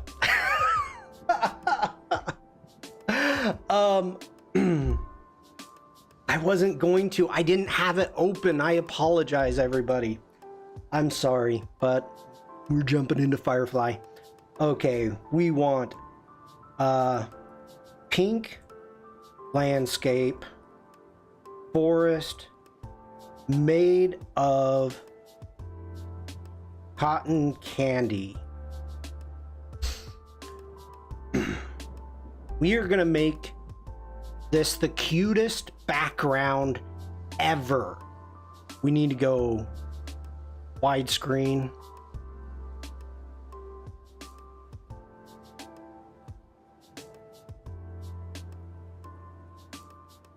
Apparently we are on the same page, just so tempted not to say it out loud, Lydia.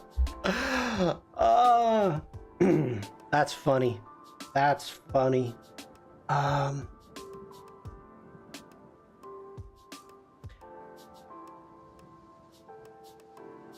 Proud brain dad. You can see Shawn getting pleased with himself while typing the prompt. Hey, I'm gonna take this into a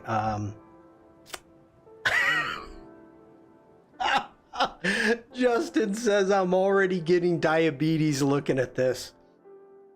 That's funny. We need... Oh, I didn't realize I spelled... How do they do this? Cotton candy? I thought cotton candy was 2 words. We're gonna keep it 1 word. With... Oh, what's that? With a candy cane in the middle. My teeth hurt. Oh, Gareth says he's got about 30 open. 30 tabs open with Firefly. Okay.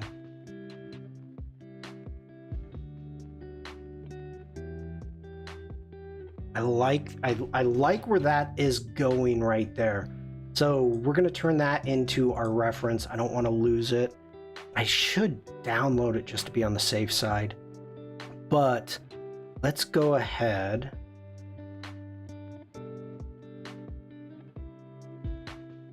Oh, we're gonna get a little pony, Sandrine. Oh yes. Yes, we are. You just don't. It should remind you of cotton candy. It says cotton candy. And I need to be on the other side. There's a pinkish hue. We need to go neon. We want to go chaotic. We need psychedelic, absolutely. Let's go bioluminescence. And we need dramatic lighting, wide angle. Generate that baby. Engage.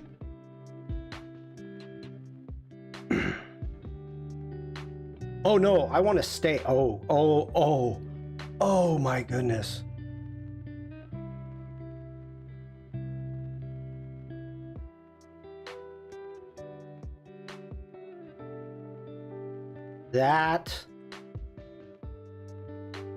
I think that's our winner right there. That's our winner. Ladies and gentlemen, we're going to download that. Open up my downloads. Right click. Yeah, let's open with Photoshop. Closing that. We need to get back into Lightroom. Lightroom Classic. We're gonna hit G for grid. We're gonna grab that, go Command E. I'm gonna edit that. I am going to duplicate that copy. We're going to go ahead, go to any selection tool. Let's go up. We're gonna select cloud to make it do a better job. Select cloud, select subject. It got more than what I wanted. Go into select and mask. going to hold down the Option key to go into the negatives, because I want to deselect all of that. Deselect this.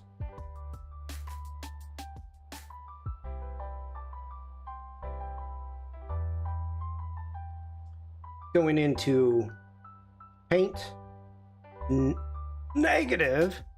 Yeah, getting a weird halo.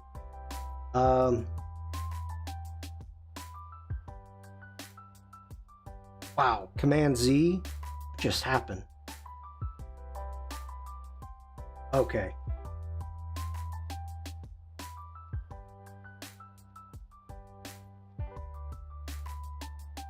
Why are you doing that? Okay.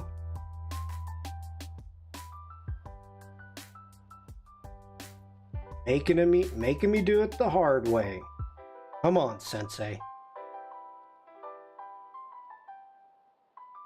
Use the pen.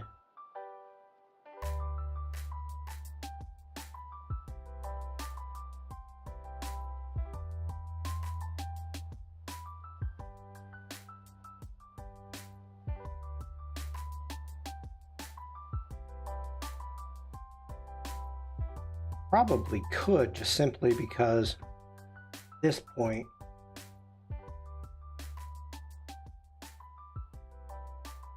make sure. Okay, we did. God, why does it keep losing some of this? Devlin, hello.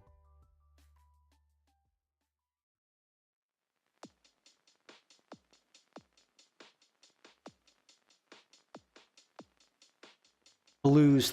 Let's go green. There we go. Sorry for the neon green, everybody. Deal with it. We got work to do.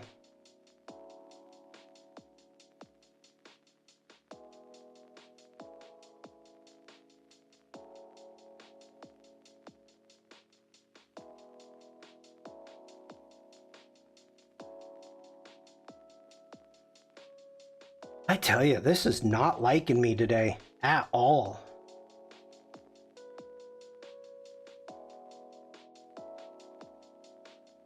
I'm just trying to have fun, and Photoshop is like, nope. You don't get to have.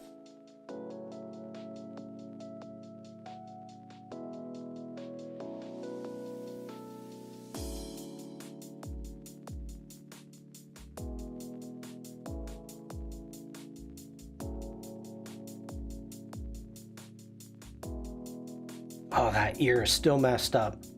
Sandrine, have a great day.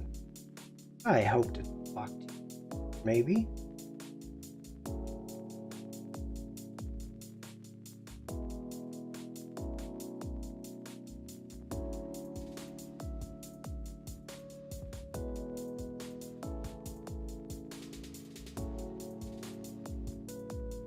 Okay, let's go ahead. We're going to smooth this out. Let's go ahead and feather it just a hair and shift the edge in and put it out. I'm not worried about decontaminating the background as a new layer with layer mask. Hitting OK. We're going to grab that. We're going to turn that into, no, not into a smart object yet. Let's grab the layer. Let's take it over. Let's drop it in. Yeah, that's fine. We are going to go now turn it into a smart object. Command T, Command 0. Is Bruce's mom here?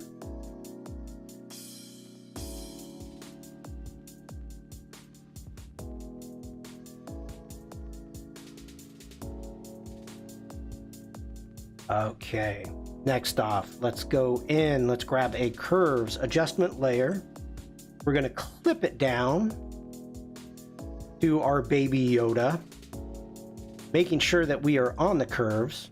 We're going to hold down the Option key, click on the auto, and we're going to find our darks and lights. So we've got our shadows are going to be right there. Hitting OK. We're midtones.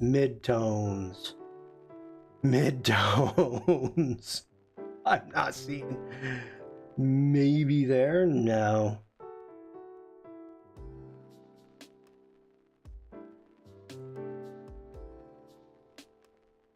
Let's grab our highlights. Be like that. Right there.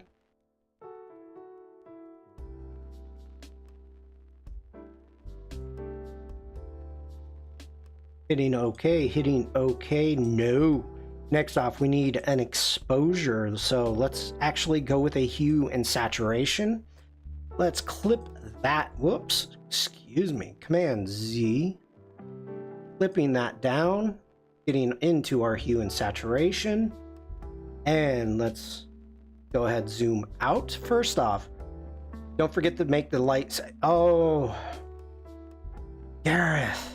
Giving me too much work. This was just all gonna be a joke. Okay. So I made a black and white adjustment layer. So as of right now, you can see how much darker he is in compared to his background. So we need to brighten that up. And what I'm doing is I'm looking at the darks down here to match the darks that he's got here.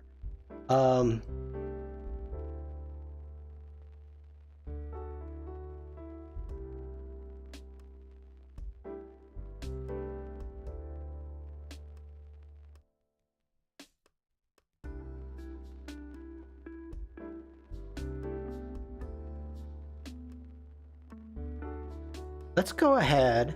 Let's grab a, oh my goodness, why am I drawing a blank? Not an expose channel. Photo filter, black and white. Let me think here. It is a Mafu, hello. Michelle, have a great day. Caught on the trail cam in your fairy floss backyard garden.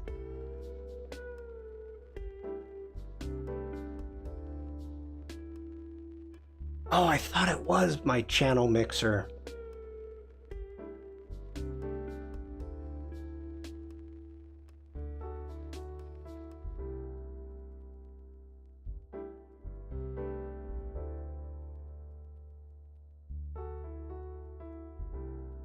I am drawing a blank right now.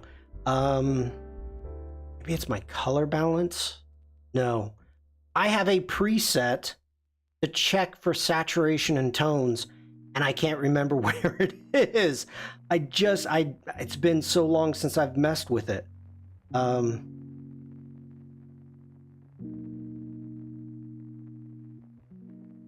There we go, a saturation map.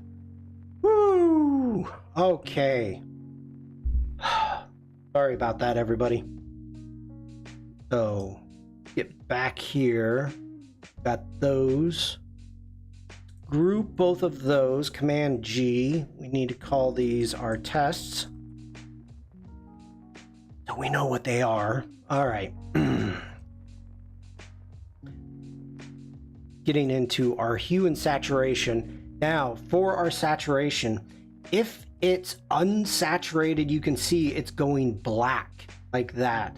So you're trying to match the saturation, so you need to crank it up until you start getting the correct feelings that it matches your background. So right around there is what we're looking for. Going into turning that off, turning on our black and white, that is giving us our exposure. So we can end up adjusting our exposure so we can get it to match.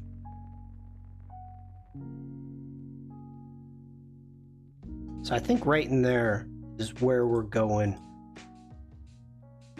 That's looking good to me. All right. Dang it. Gareth wants this to glow. Gareth wants this to glow.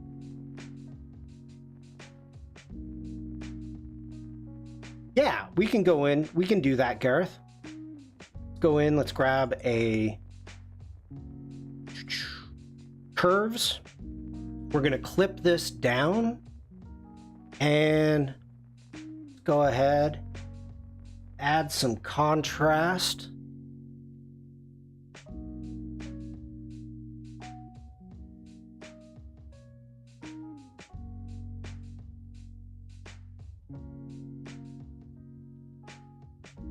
Yeah, that's a good call.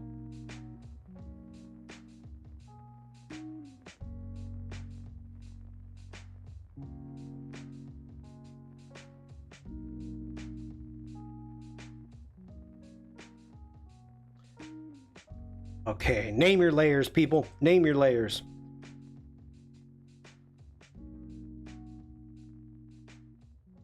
We need to add a layer right there. Hitting B for our brush. Go ahead, grab that color right there. See what we're getting on a soft brush. Zoom in a bit. And all I'm doing here is I'm going to make a contact shadow. I'm not overly concerned. I'm going to increase the size. We're going to bring that down to maybe 40. I'm just going to bring this in like so. Make a pass. Like so. Now we're going to make our brush smaller. We're going to bring our opacity up to 80% and make another pass. And I can tell you right now, Command Z, 80 is too much, so let's take it down to 60. Let's switch that blend mode over to multiply. There we go. Now I get what I like. Okay, I'm liking that. Just a little contact shadow.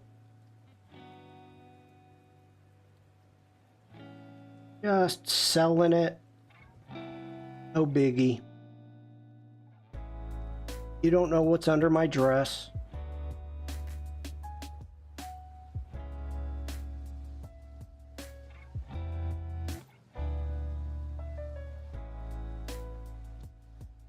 Is there an apt to environment setting? Do you mean like harmonize? I have not been having good luck with harmonize. Okay, let's go ahead and we can do this. That's not a problem. We're going to grab our color balance. We're not using that. Get rid of that, Shawn. Why do you have that? Let's go ahead. Let's group. Actually, let's right click. We're going to go new smart object via copy. Let's grab all of these. Go command. And let me grab, we can leave the shadow there. That's fine. Command G. And let's call this curves. And let's turn that off. So they were asking in chat about harmonize to see the difference between using a curves adjustment layer, doing it manually, and letting Photoshop do it, letting AI do it. So we're going to go take our little Yoda guy and we're going to jump into neural filters right there. We are going to click on harmonization, turn that on. Then you have to select a layer. Selecting a layer, we're going to grab that background, let it do its thing. And let's check the before and after. Before, after. I like it. We can increase the strength a little bit. We're going to go ahead and do this as a smart filter and hit OK. Lydia, have a great day. So when I turn on, you can see the difference.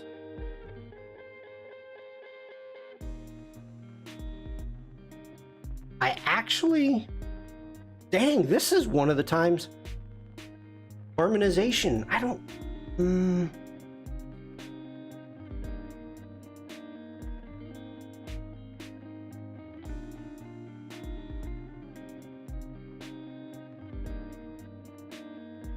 I don't know. It doesn't feel like it's within the scene. There, it feels like it's more in the scene. Feels like a Sunday morning in the 1990s trying to adjust the CRT TV at a trashed party house. Yes.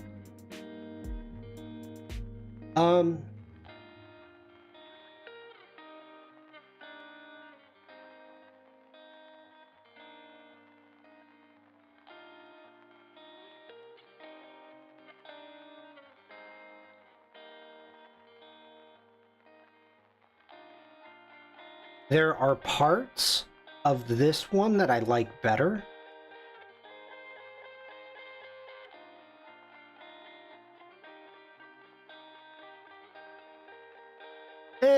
Okay, we can just keep going on. That's all right.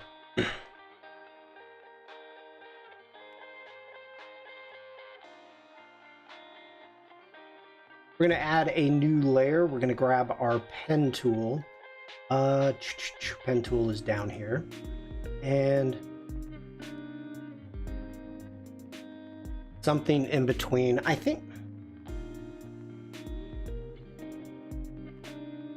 you're right. I think you're right. Something in between. So what we're gonna do is let's take that up to the top, like so. Let's turn on the background, and then let's just bring down the opacity. Oh.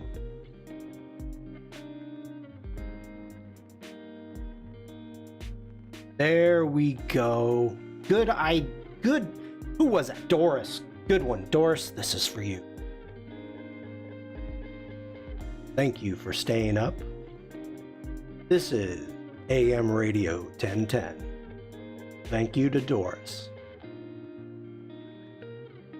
Good idea. And you know what? That's a really good tip. The idea that you can take, you've got different ways to do things. Making that and having one, like you're not happy with either one. One's too much, one's too less. Go for the middle. Use them both. I did not think of that until Doris said it. So Doris, thank you. That actually, I think, works really well. I'm really happy with that now. So we need to take that layer to the top, and we've got our pen tool. I don't know. I guess let's use a regular pen tool.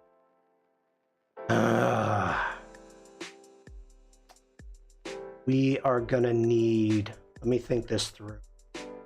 What color do we want? I'm gonna want to go white. Let's go white.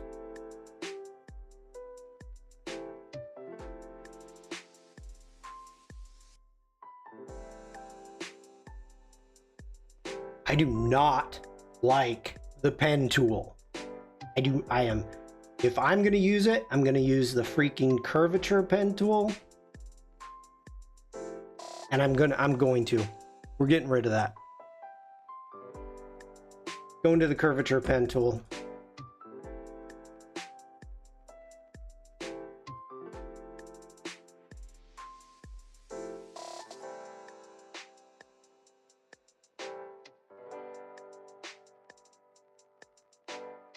Is a landscape with palm trees reflected in his eyes.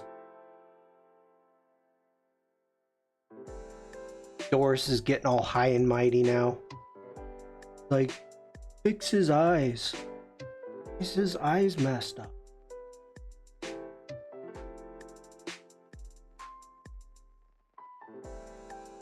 Come on, Doris. Help me out. Help me help you.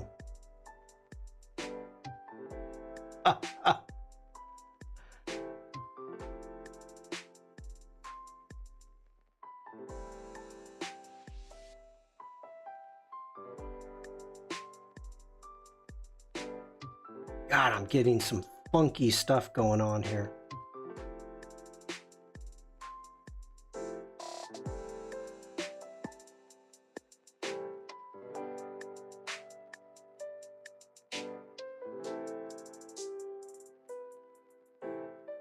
Are you sure this is straight, Gareth?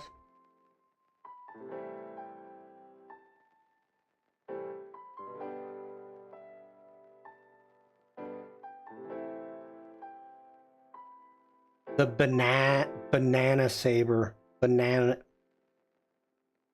saber.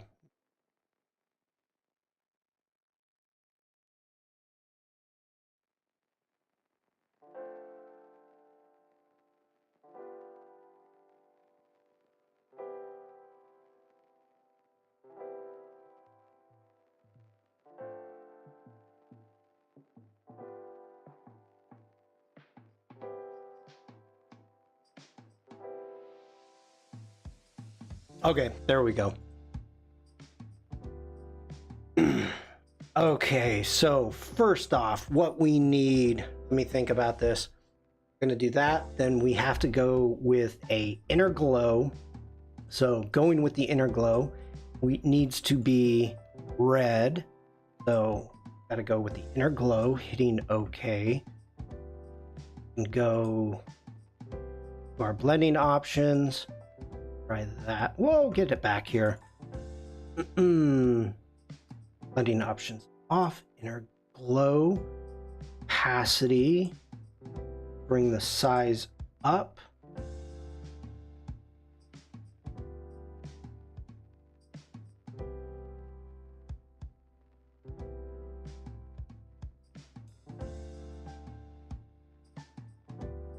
Like, what the heck is going on? I go up to normal. There it is. Like, why is this not showing? Aritica? Have a great day. Thank you for being here. Someday I'll get it right. Someday.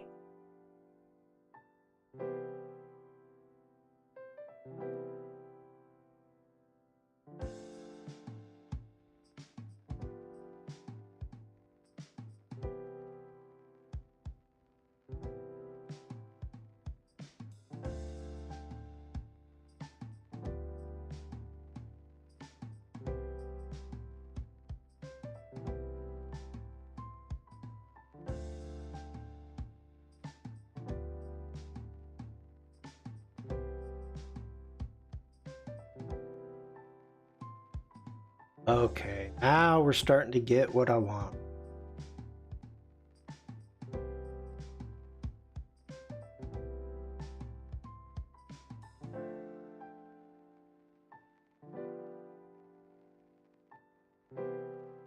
Go ahead. The outer glow.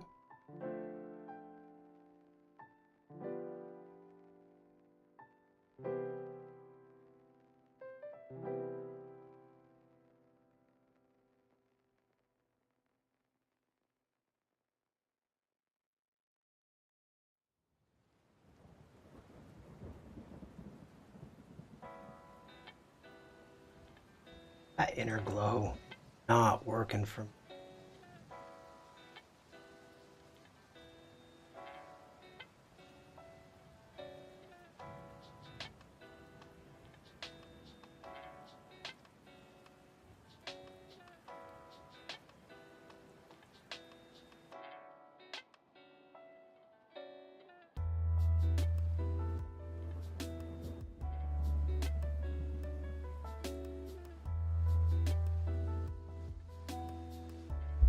Angus, have a great day. Thank you for being here.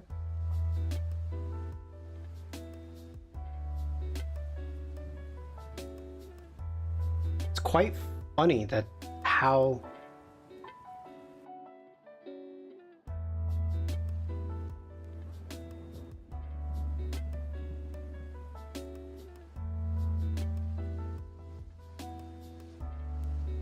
it is very difficult to see the glow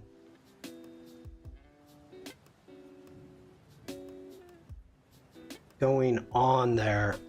The outer glow.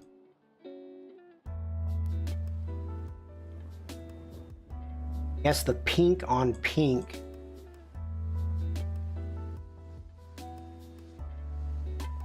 I've got an inner glow. Cashiap, hello. Welcome in.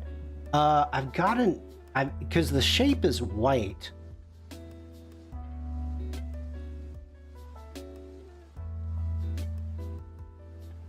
Little bit of noise.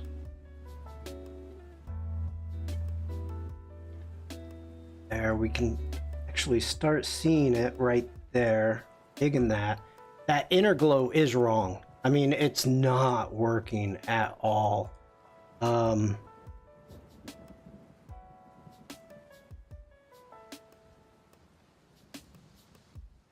Get back into our blending modes, turn on our transparency, shapes, getting back into our inner glow.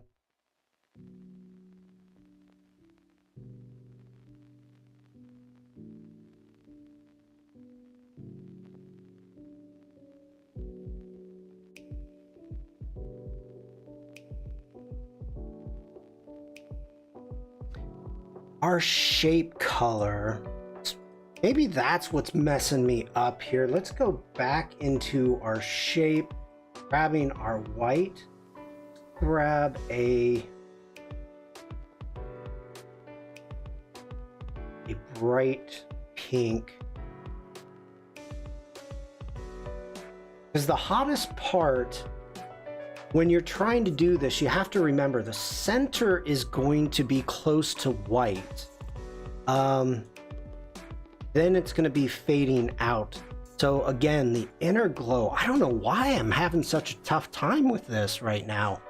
Almost, yeah, well, the white was throwing me off, and the problem, let's get back in here and let's go.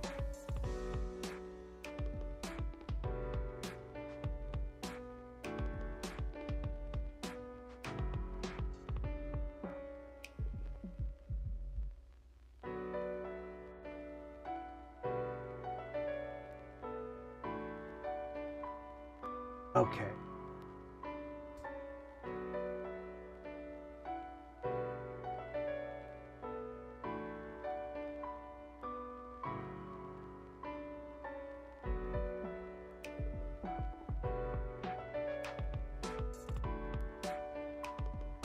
Oy, oy, oy. That's not good. All right, there we go. Now we're getting someplace.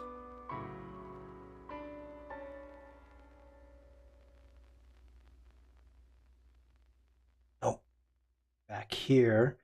Now bringing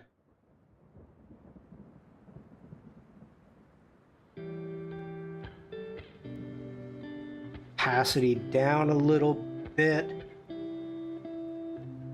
I'm sorry, I'm not doing a lot of talking right now. I'm just really focused.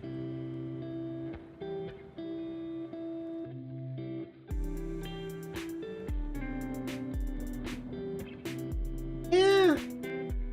I mean, the problem that I have, maybe it needs to be blue. Because the problem I'm having is the pink and the red is kind of being lost.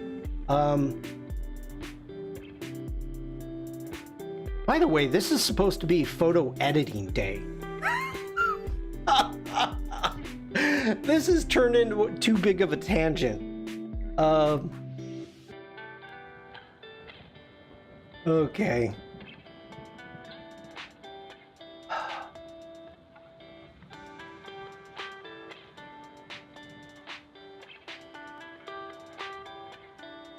Photo editing day.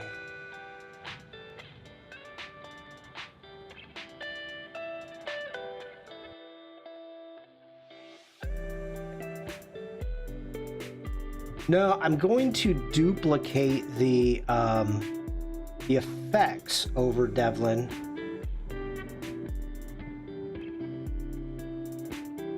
I'm not going to remake it.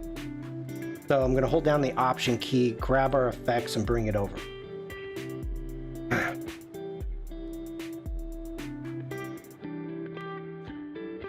Well, the difference is you've got two different shapes. So just using Option and dragging your effects over, you can knock it out quick.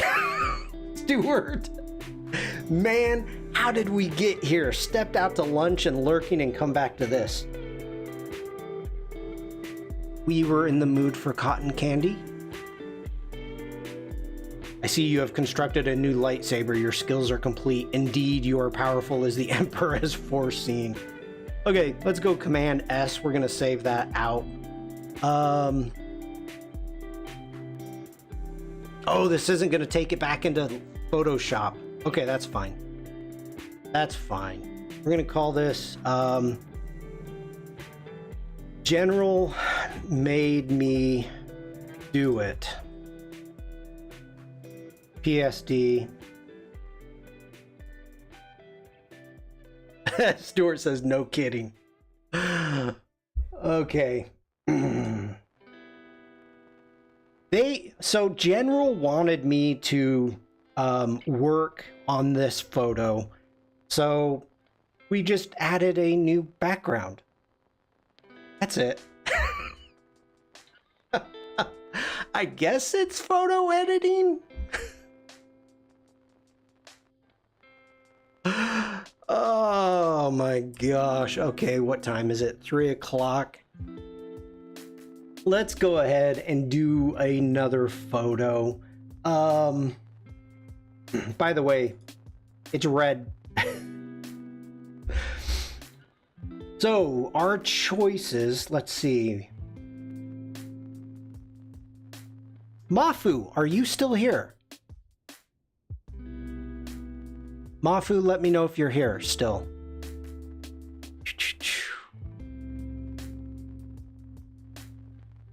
I don't know if Mafu is here, but a while back, let's go ahead, jump back into, no, we're done with that. Back into my Discord. Okay, Mafu's here. Cool. Mafu, we're gonna work on your photo. Mafu sent me a photo a while back, and I've been waiting to work on it. I was going out on a walk with my mom and locked eyes with the most beautiful sky I ever got to see in person. I want to see if Shawn can give it some magic. Jeff, hello. Good to see you, buddy. All right, so this is going to be an edit for Mafu. I've been waiting for her to be here so we can knock this out. We're gonna jump in, go D for develop. And the first thing you wanna do is straighten everything out. So let's go ahead and just go into our crop. And I'm looking for something to use as the horizon. Let's go ahead. Why did it do that? Command Z.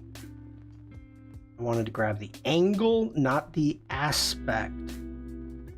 So I think that is what we want. Yep, that's better. I'm just sticking my arm over the top of the table to wave, Jeff.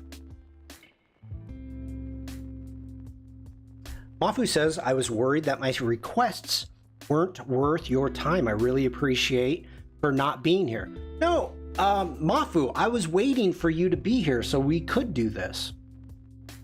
So I have no problem with that. Okay, what size are we dealing with here? This is 1161 by 1548. It's a JPEG, so we're not going to have a ton of control, but that's okay. Let's just take a look, see if we've got a lens. No, we do not. I'm not worried about the transforms. The perspective isn't symmetrical. It's not. We could, of course, go into our transform and do it manually if we really wanted to. We can zoom in and grab a couple points like that.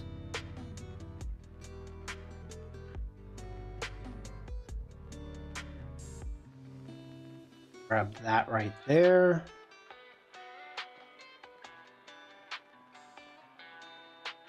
Check out this wall right there. Okay. Zoom out. And there we go. Perspective done. I love doing that in Photoshop. Or in Lightroom Classic. It's so easy. Going into the basic, why not try it? We'll hit auto, and I don't like any of it. We've got a lot of JPEG artifacts, which we may jump in and clean up a little bit in Photoshop, but let's go ahead, go Command Z, and take our exposure down just a tiny bit.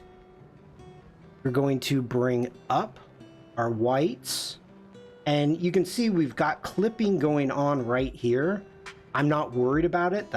I can't tell if it's a light or the moon, but I'm not worried about it. Let's open up our shadows, bringing down our highlights.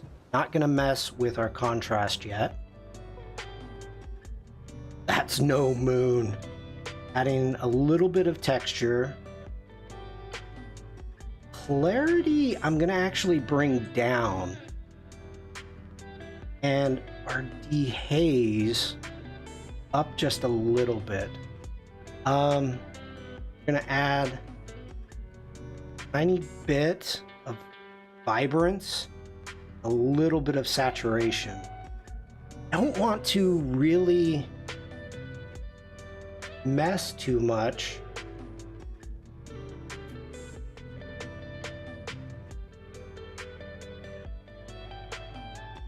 That's nice. Okay, I like that. Like where we're going. All right, from here, what we're going to do. By the way, Shawn, if you don't mind, can you send me the finished edit? I want my mom to see this. I will put it in the Discord, Mafu, and you can download it from the Discord. Okay? And the way you do that, let's jump over to the Discord. If you come in, you click on it, you right click on the image, you can save image as. There you go. Okay, let's get back in. What did we have? Do you have to master aperture mode to take night photography a level up? Night photography, okay, first off, using aperture mode compared to, let's say, shutter priority to manual, you take each one however it is that you want. Now, when it comes to night photography, like if I'm shooting, let's say, supermoons, I'm shooting daylight, so that's no big deal. But you have to think about what it is you're trying to achieve here. Are you trying to bring the skies out? If you're trying to bring like the stars and the skies and the clouds, you're going to want to get a tripod, and you're going to want to shoot manual, because it's not aperture that you're dealing with.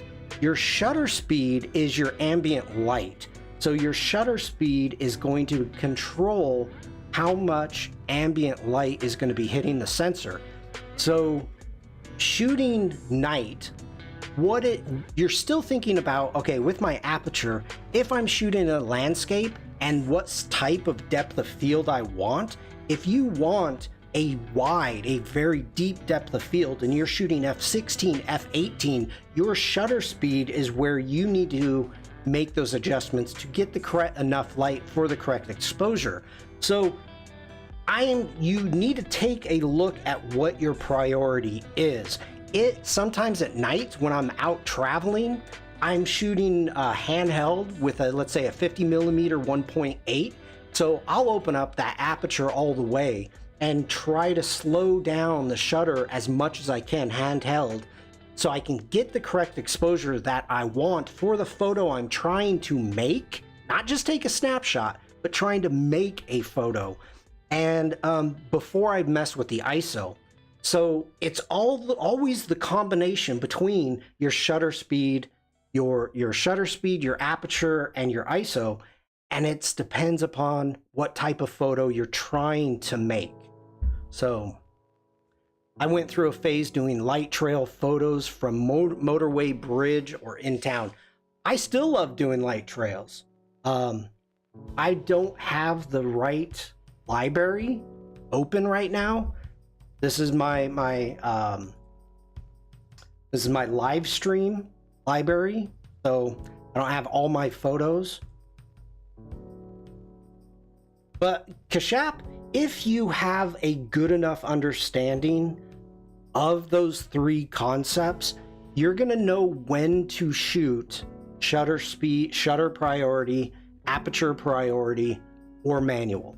To be honest, for me, what I photograph, 90% of the time I'm in manual. Oliver, I don't know if he's still in chat, but Oliver is a wildlife photographer, so he's shooting shutter priority because animals move. If you didn't know that. Okay, moving on. I'm kind of thinking what I want to do. General, 60% of the time I shoot shutter priority all the time. I need to learn a lot. Thank you for giving me a starting point. Cash up? Okay, hold on everybody. I have to self-promote. Go to my Behance page, give me a follow.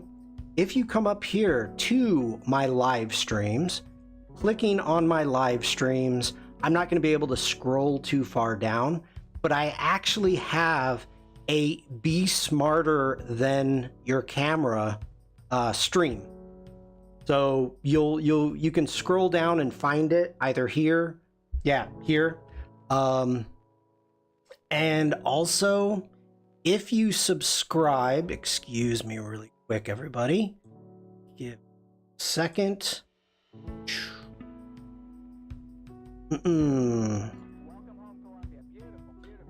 I've actually made an Adobe Express web page that goes along with it, that gives a full explanation and examples from my photos of the correlation between aperture, shutter, speed, and ISO. So this is something that goes along with the stream. So if that's something you're interested in, take a look at it. So, okay. We need to get back to Mafu's landscape or cityscape. Come on. Let's see here. What I think I want to do. I mostly shoot. Oh, I was wrong. Okay, no, here we go. Oliver, I seriously thought, like, look, yeah, Oliver says I mostly shoot aperture priority for bugs to control how much is in focus and shutter priority for flying birds. There you go. Okay. What am I doing here? We're going to go into our masks. Let's go ahead. We're going to select the sky. And we're going to see what we can do here. I am thinking, I turn that overlay off. I know what the sky is. I like the colors that we've got going on. I think I want to actually increase the exposure. Let's increase our highlights just a little bit. I really like what we've got going with the pinks, hues going all to the midnight blues. I'm digging that quite a bit. Now, we've got a lot of noise going on up here, so we're going to bring our texture down, and that's going to soften up our clouds also, which I have no problem with whatsoever. Checking out our clarity, maybe down a little bit. And dehaze, we're going to bring it up just a hair. And I like that. I like that. Let's go ahead and get out of that. That's where we started. You guys are talking about professional mode. I am really liking where this is going, Mafu. We've got some nice pinks, some nice blues. So I'm digging that. Now let's grab the Wacom. And I don't know if this is going to work, but we're going to try it. Turn on the Wacom tablet. We're going to go back into our masks. We're going to create a new mask. And I want a brush. We're going to bring this. Come on, get over here. Going to bring that right there. With our new mask, we're going to take our contrast up to 100, and we're going to take our clarity up to 100. And let's take size down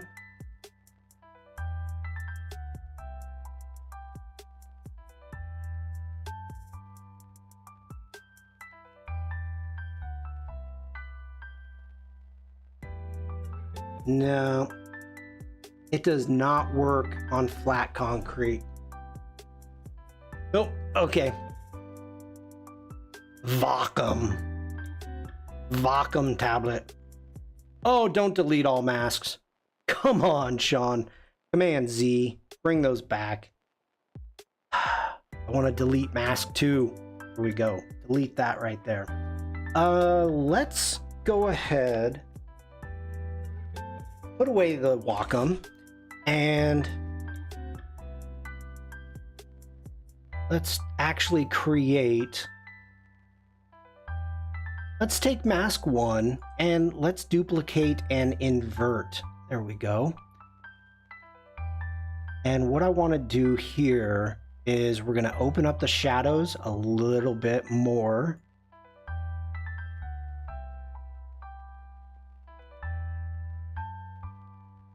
Actually,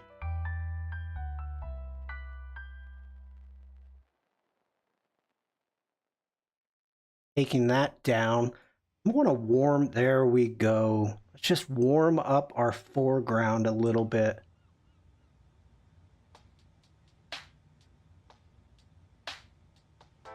I like that. I like the way that's going. You can add a tiny bit of saturation. I'm going to add some texture. Add a little bit of clarity.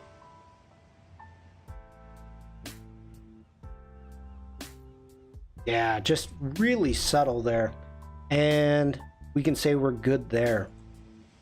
I like where it's going. So as of right now, we're going to leave it. We've got our before and our after. So we're going to hit G. We're going to right click and we're going to go Command E to take it into Photoshop. And we do want to edit a copy with Lightroom adjustments. Did I hear vacuum?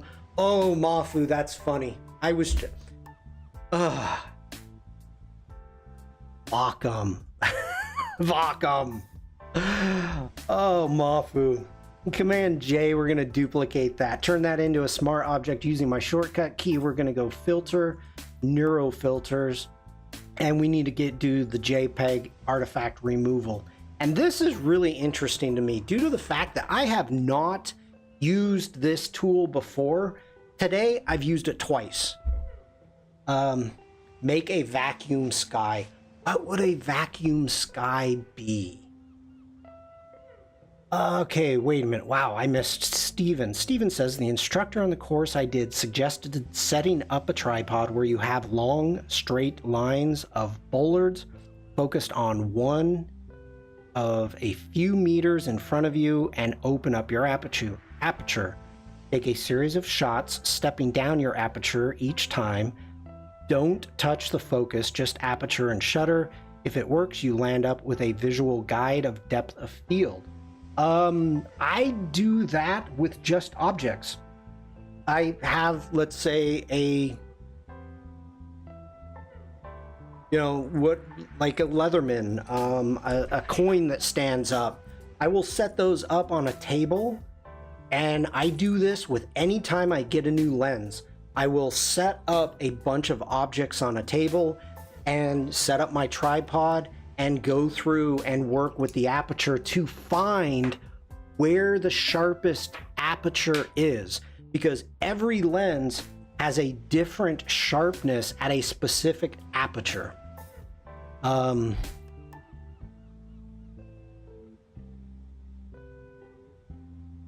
Okay.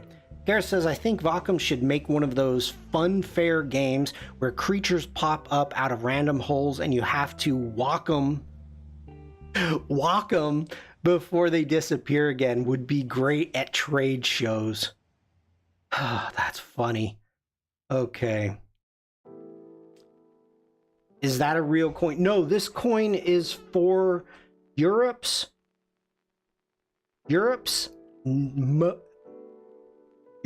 largest natural ski jump. It's pretty amazing. So, okay, let's look at the before and after. You guys are distracting me.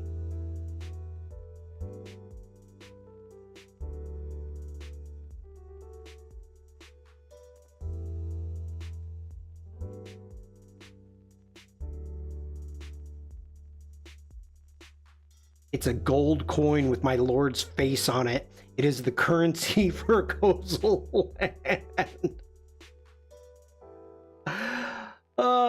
Stuart, you're the best. Katarina, hello. I don't like what we've got going on. Okay. I don't like where we went with that, so we are not going to save that. We're going to jump back into Lightroom Classic. Opening this up, we're going to go D for default, and let's get down. We're going to go into our details. Actually, no, let's go into our effects first. Let's give this a small vignette. Very small. It already has a nice one going on, but I like that.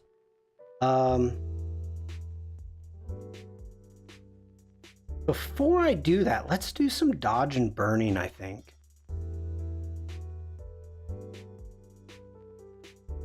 Yeah, let's go ahead and do that.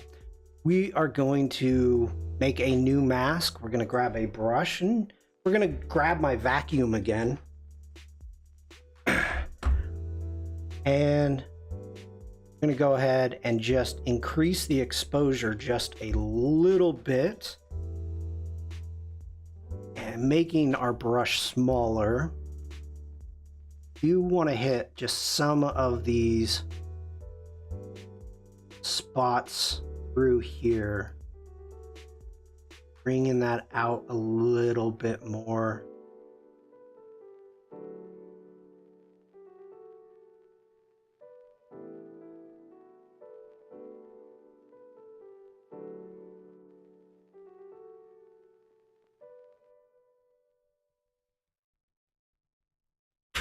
Let's increase the contrast.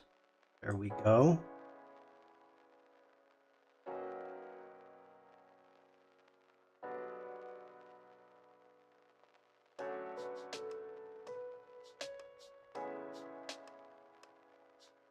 This tree's up here. This tree.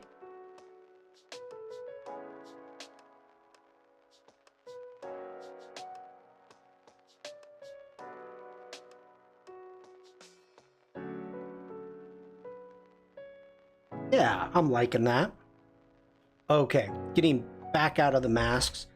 Just wanting to add just a little bit of dodging. Next off, let's go into our detail. We've got a lot of noise going on in here, so let's do some noise reduction. A little bit more. That's looking better to me. We can zoom back out. We're going to increase our sharpening just a little bit. I'm going to hold down the Option key, grab the mask, and as always, white reveals, black conceals. Taking that over like so. And that is our before. That is our after. I like it. We've got leading lines. We've got a street taking us down to the sunrise, sunset, I'm assuming. Yeah, I'm digging that. I'm digging that, Mafu. Let's go G. I'm going to, excuse me. We are going to go over to export and we're going to just throw this up onto our desktop right there. We're going to keep everything the same. I'm not going to... yeah, let's go full size. That way, I don't know how big it's going to be. It is a sunset. Thank you, Mafu. Go ahead and just export it. And I need to double check what we've got here, what our size is. Get info 60. Yep. Okay, it's a small file. That's good. Let's jump over into the Discord and scroll down to the bottom and at Mafu here is your photo? Thank you for sharing.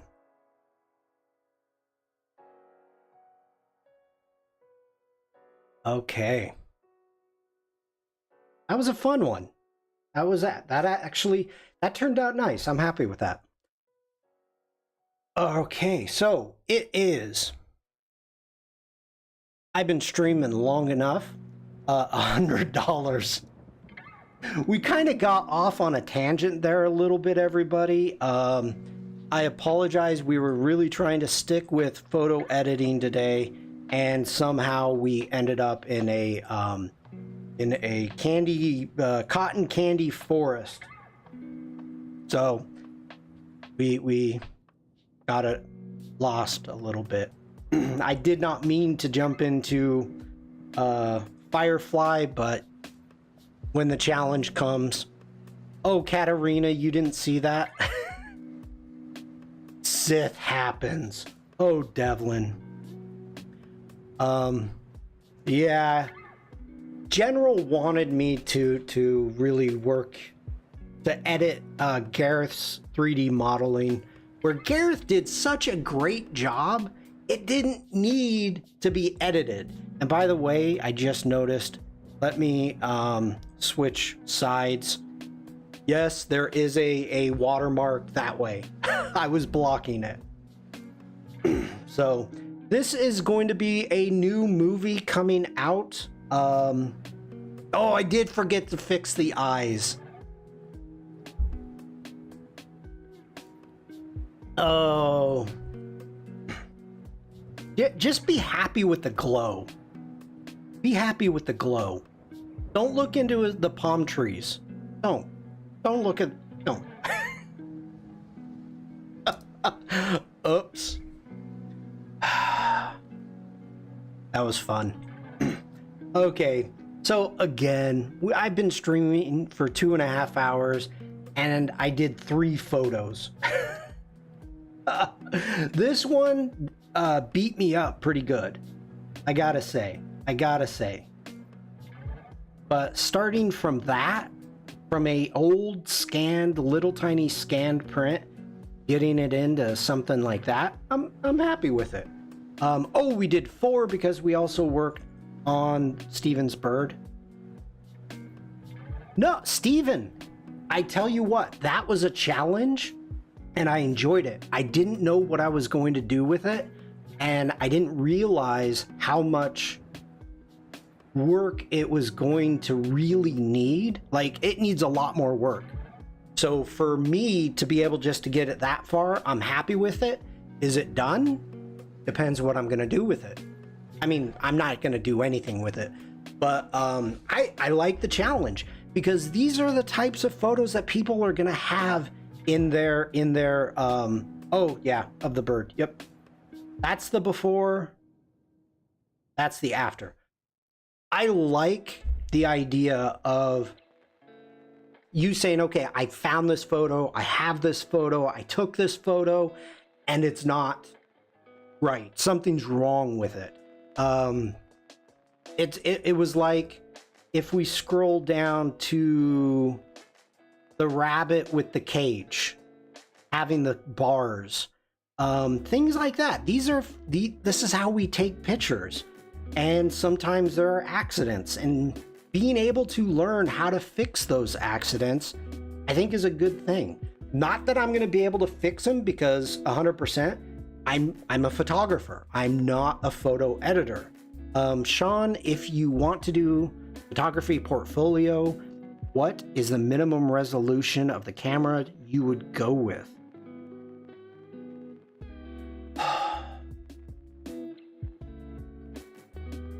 Okay, that is an interesting question, because how are you going to show that portfolio? Are they going to be printed? Are you making an actual printed portfolio? Are you looking just to make an online portfolio? Digital. Okay. What you're going to want to do is to really check out. Okay. No. Let me take this in a different direction. And I know this is not going to answer your question. if you are looking at purchasing a camera, and trying to figure out what is going to be best for you, don't think of purchasing a camera to fit for you now. Okay? I bought a camera, and within like less than 6 months, I outgrew it. I realized all the limitations because I didn't have the knowledge yet to buy the correct camera for me. So the biggest thing that I tell people is to create your photography eye. You can use your phone. You can use bad cameras. If you actually develop an eye, a photographer's eye, and you start creating the photos, that's going to do two things. You are going to be drawn into whatever section or whatever type of photography that you realize you like to do. And that's going to say, okay, I need a medium format camera, or I need a fast camera for sports or wildlife, or I need to make sure that it's tack sharp for portraits. Just every single style of photography is different. So being able to create your eye first is what is so important. Vikram says, I recommend the full HD size, which is 1920 by 1440. Yeah. So what do you mean nature by question mark, Katarina? Mafu says, my mom loves it so much, she said she's going to use it as wallpaper. That's cool. Thank you, Mafu. Tell your mom she can send me $10. No. I'm joking, Mafu. 10 euro.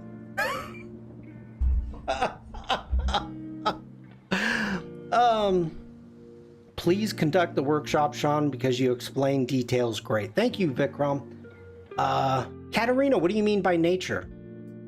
I mean, today was supposed to be a photography, show, so I have no problem with these questions. Which one would you go as a nature amateur photographer who gets decent looking images? I hate to do this. Are you talking landscape? Are you talking wildlife? The most important thing is you want a good body, okay? You have a decent camera body. You can get those inexpensive. You want to buy your glass, your lenses, for specifically what it is you're going to be doing. For digital, anything over 12 megs is going to give you images with enough res for a 4K. Penny, hello.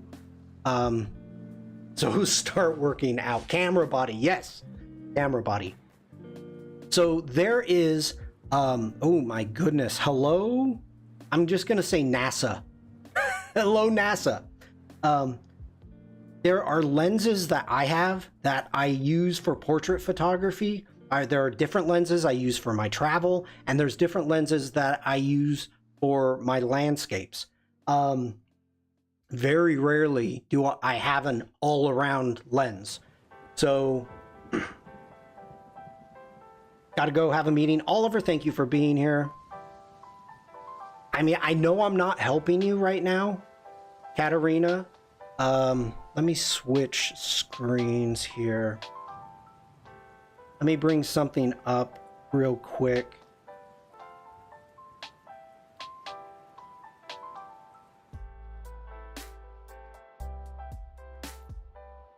Wait.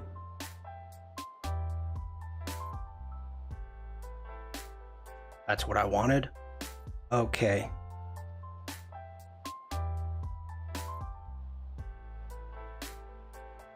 This is, to me, the best website that is out there to review and educate yourself about cameras. Now, when it comes to cameras, to be perfectly honest, I am very apprehensive to direct anybody in a specific way. So the big thing is for you to educate yourself. Like in certain areas, Canon is more more prominent than Nikon. Other areas it's Nikon. Sony has got its foot in the door. You know, so there's awesome Sonys. Fuji is coming out with great JPEGs. They've got some really nice cameras. Panasonic, if you're gonna also shoot video, the Panasonics are amazing. So this is what I'm talking about when there's so many.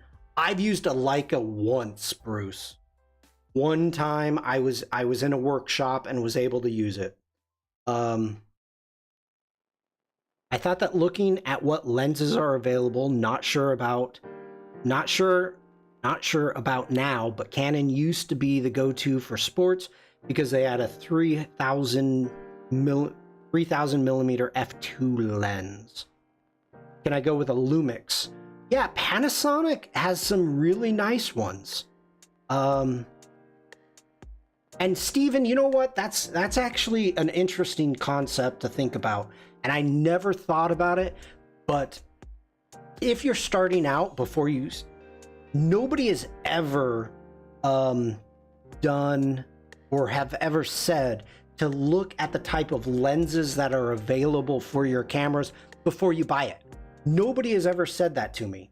And I think that's really smart in the sense of saying, okay, you know, what type of photography are you going to be doing? What lenses are you going to need for that? And being able to see what's available for you. So I think that's actually a really smart idea that I've never heard anybody say before. But so jumping into here, you're going to be able to figure out pricing. You can compare multiple cameras with whatever it is that you're looking for. I have a Lumix G3. It's about 12 years old, 10 years old. It was early on in the mirrorless, getting into mirrorless cameras. So that's the one I outgrew because it was not there. I thought DP review was gone. I don't think so. Oh, what is this?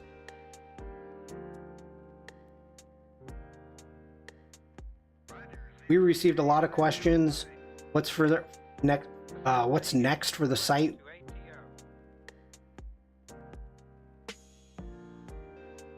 Okay. Geez.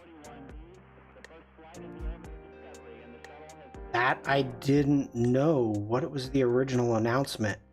After 25 years, we'll stay active until April 10th. Today's the 13th.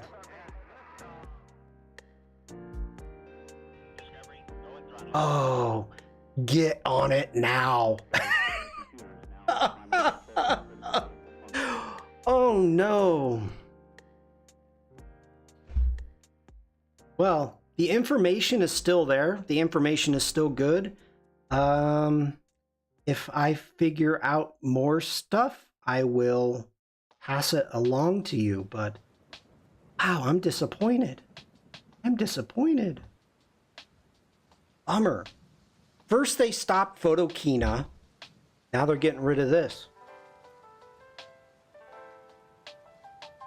Wow. Okay.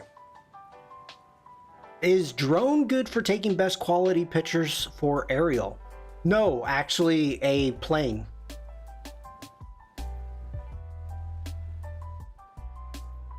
I am not into drone photography. There is some amazing work being done out there by drones.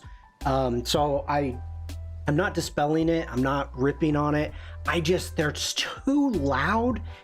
They're annoying. It's obnoxious. And I really hate them. Like, if they have quiet drones, maybe I'll be able to get excited about it. But I get so annoyed wherever I'm at and I'm photographing and there's all these drones or a drone hovering around, zipping around. It's so loud. Okay. I'm soapbox time. photography has done something huge for me. It slowed me down. For me, I always wanted to get from point A to point B. Didn't matter what was in between. That was my days in construction. I want to get the job done, and I'm still like that. I need to get from point A to point B. I need to finish the job, finish the project. And photography has taught me to slow down. When I first started traveling, I'm like, okay, we're going to this museum. Come on, we got to go. We would leave the hotel, we would go to the museum, and I'm like, no, come on, don't look at that. We got to go to the museum. Photography has taught me to slow down. It has taught me to actually look around. It taught me that if I'm going from point A to point B, I don't have to go in a straight line. I can say, hey, what's that? And like go over there and look at this and try to get a photo, try to make a photo, try to see something different. And that has been a huge thing in my life that's changed my life, that has helped me slow down and actually enjoy where I'm at. So photography has been a massive not game changer. It's helped me a lot. I'll put it that way. It's helped my mental state. It's centered me. All of a sudden I'm out, and if I'm, doing nature photography wherever, the drones are they're so loud. They're so annoying. It just disrupts everything, and it takes away the enjoyment of being. So when I'm out and I'm looking, I just want to be where I'm at. I want to experience everything. It's like people that talk at movies, going to the movie theater and people talk, or they're eating chips or making all this noise. You're trying to watch the movie and being pulled into the movie, and they're just ripping you out by the back of your neck, not allowing you in. That is what drones do to me. So it has nothing to do with the final result. It's just too loud, too obnoxious. That's my opinion, not covered by anybody else. Drones creep me out when I see them flying around. Yep, I think the Predator drones are a bit expensive for personal use. If you can't annoy others, what's the point of going to the movies? General. Okay, Katarina, I was of no help whatsoever for you. For those of you that don't know, Katarina was looking for some lights, and I actually did a personal video and sent it to her on YouTube. Nobody else can see it, she's the only one, but just testing some lights that she was looking at. And I would be more than happy to actually do that type of thing where I don't know where to go since the website's closing, but comparing some different cameras and giving you my thoughts. I would be happy to do that, Katarina, if you're still here. Okay, we're gonna actually try to end this now. So the second photo with this bird, Steven, thank you for that. Okay, Katarina's still here. We went from the beginning to the edited. I like it. Like how that one turned out. Very nice. Don't make it a chore. The chore, Katarina, is helping all of you. No, wait, that's not how that saying goes. Wait.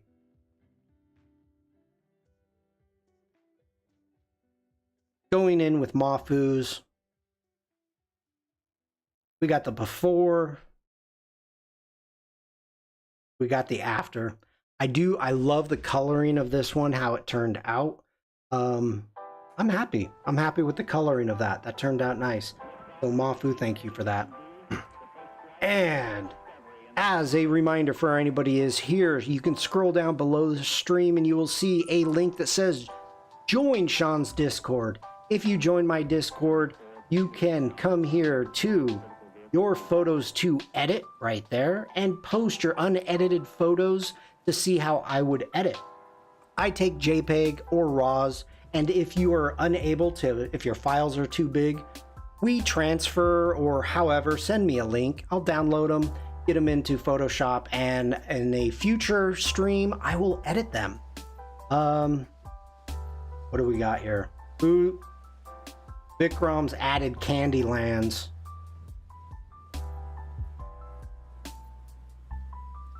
See, this is when I know I'm doing a good stream. Nobody pays attention and they're only working in Firefly. That's a good one. What did you use? Yeah, Vikram, laugh it up. Landscape made of eatable items, edible items, eatable, holy cavities. In a skyland with floating candies.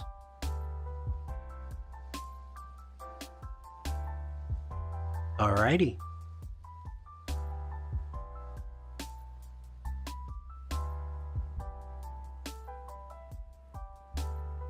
Vikram, get these into landscape or wide mode. Get out of the square.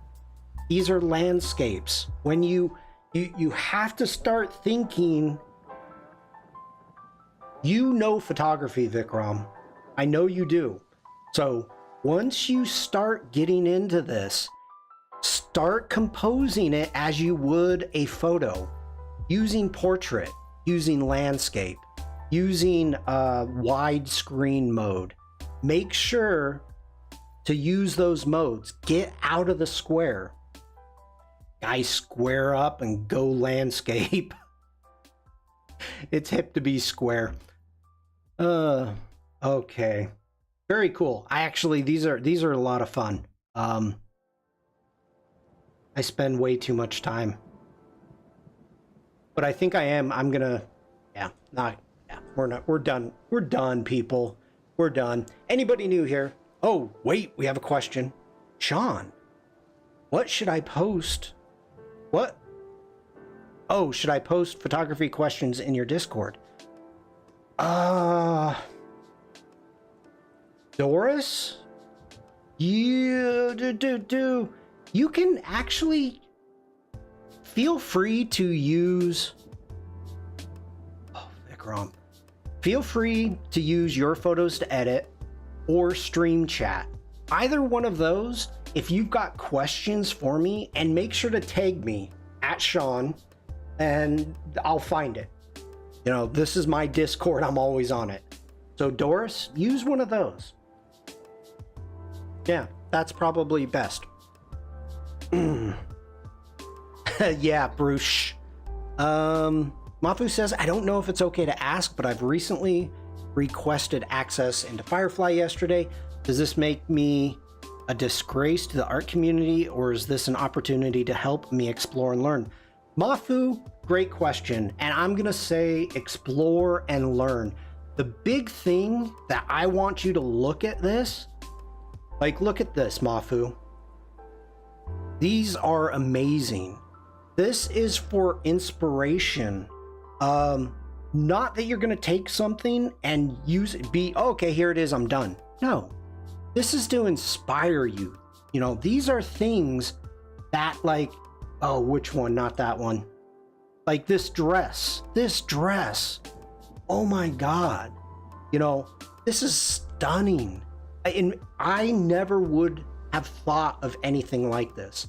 So the idea of using it as inspiration that can inspire your artwork, Mafu, taking you into different directions that you may not have any idea even exists. Dive into it, play with it. It's probably going to be about a month until you get it, but you're not using it as your art. This is not artwork. It's generated. So there you go. Firefly is fun. It's just a tool like anything else. Good point, Penny. Endless possibilities, Katarina says. Yep. When I look at AI, Justin says, I always think of how I would try and recreate it. I'm right there with you, Justin. It doesn't make me a burden, does it? Nope. Mafu says, I'm jealous of AI creativity. So am I. Oh my gosh. Look at that. I'm jealous too. So that I have absolutely no problem. But this is something that can actually really help me in composites, even in photography. Like, okay, if I want to recreate this, but actually with a model, this is giving me an idea. Okay, this actually looks like hair, but you could get away with using, the cheesecloth, taking this, this whole bottom could be photoshopped. I've tried to use cheesecloth and silk and done stuff like this. You can make the background Photoshop. So there's inspiration here that can push you in a direction that you would not think of going. That's the big thing. Chiffron, Devlin, yes, Chiffron, thank you. I always forget that. Hey, you got that cheesecloth? I'm making cheese. So hopefully that answers. Let me know really quickly if there's any more questions or anything you want to talk about. I'm about to call it quits for the day. Inspiration is a good word. And you know what? It is, and I'm going to tell you, Adobe is aware of it. Let's Firefly. It's fashion design. Yeah, you just have to let your mind wander and let your inner child out to play. You gotta have the big thing. You gotta be able to. I'm just gonna grab a prompt. I don't care. This isn't about the prompt. This is for Mafu.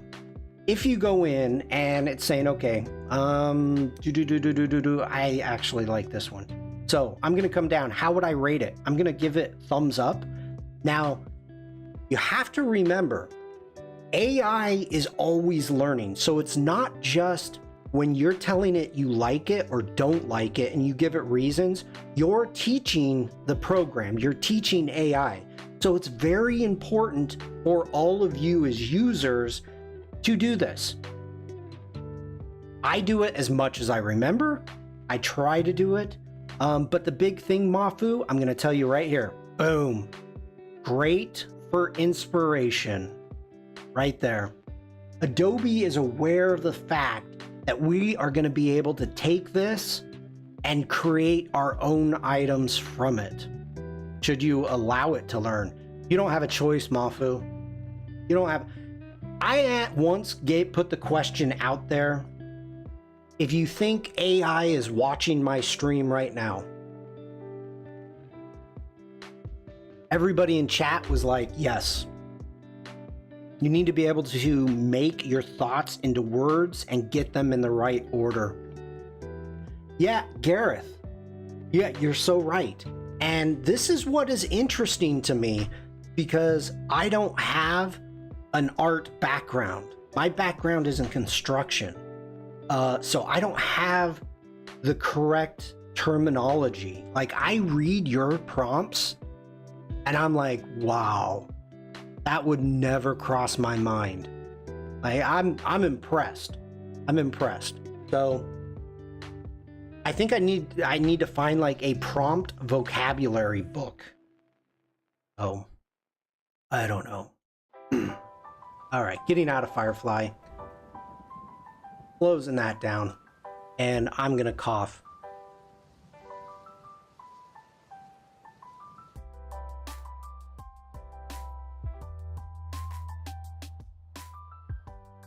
Jennifer, hello.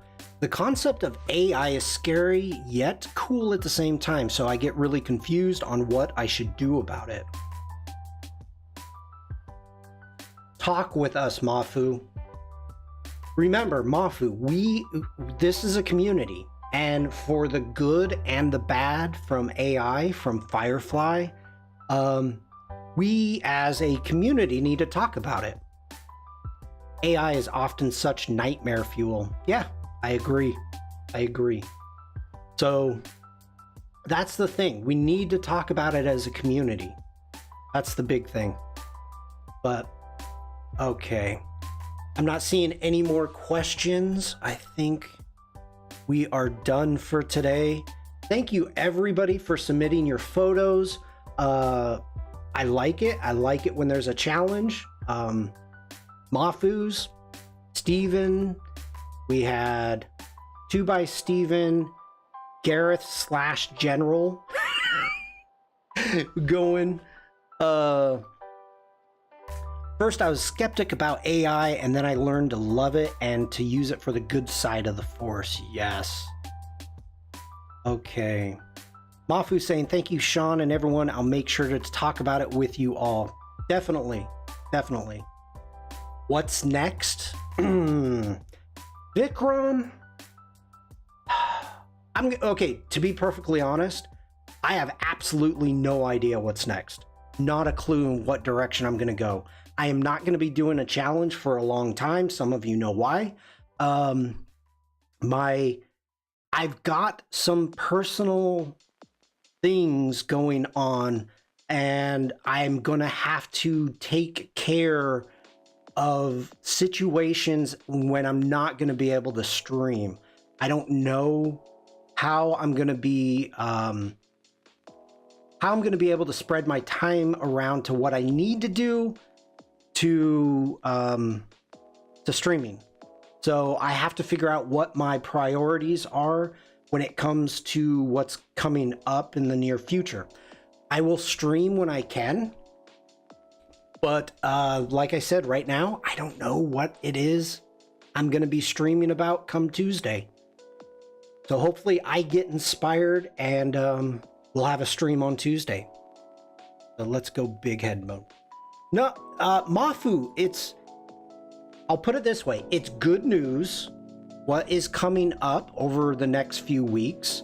It's good news. It's just, I am going to be I'm going to have to take care of somebody for a couple weeks. And so I don't know how much of my responsibility is going to go to that in comparison to streaming, but it's all good. It's all good news. So I'm happy. I can't wait for it to happen. It's just Megan, hi Shawn, bye Shawn. Oh, Bruce, new splash background? No, I got rid of the challenge. Shawn After Dark, the 3 a.m. in Germany streams. A rewatch with so many questions. Kevlin. Oh my gosh. Okay. Thanks everybody for being here. Today was a lot of fun. And I'm glad to be back. So I will see you all in chat. We've got streams coming up later today. I don't even know what's happening. But in about an hour, there is going to be you know what? Let's do this the right way. What's happening? 5:30. Okay. We've got Adobe Express, so that is in an hour and a half right there. If we jump over into the Discord, let's jump over into Firefly. I do not know who's going to be doing the stage. Let me switch sides. I don't know who's going to be on the stage today, if it's going to be Jack or Gus, but in about, I believe, in an hour, there's going to be a kind of a prompt, whatever they call it. Jack is, okay. Do Behance allow anything to stream instead of Adobe? Vikram, okay. I'm going to do... Yes. So if you're doing, as long as it's artistic, yes. But you need to follow the rules, people. And I know there's people that aren't here, Nomad Sculpt, Blender. Yeah, people stream different things.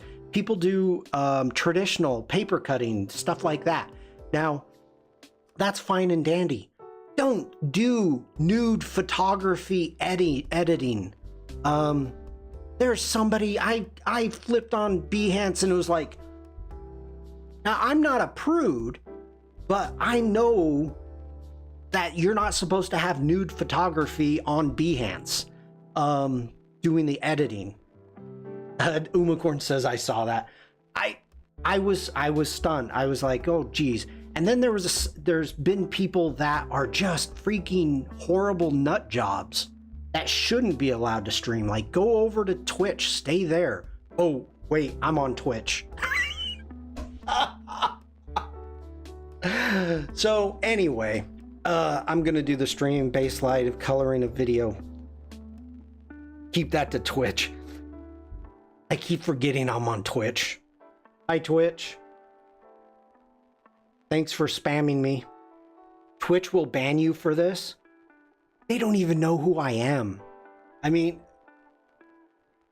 okay. Hold on, everybody.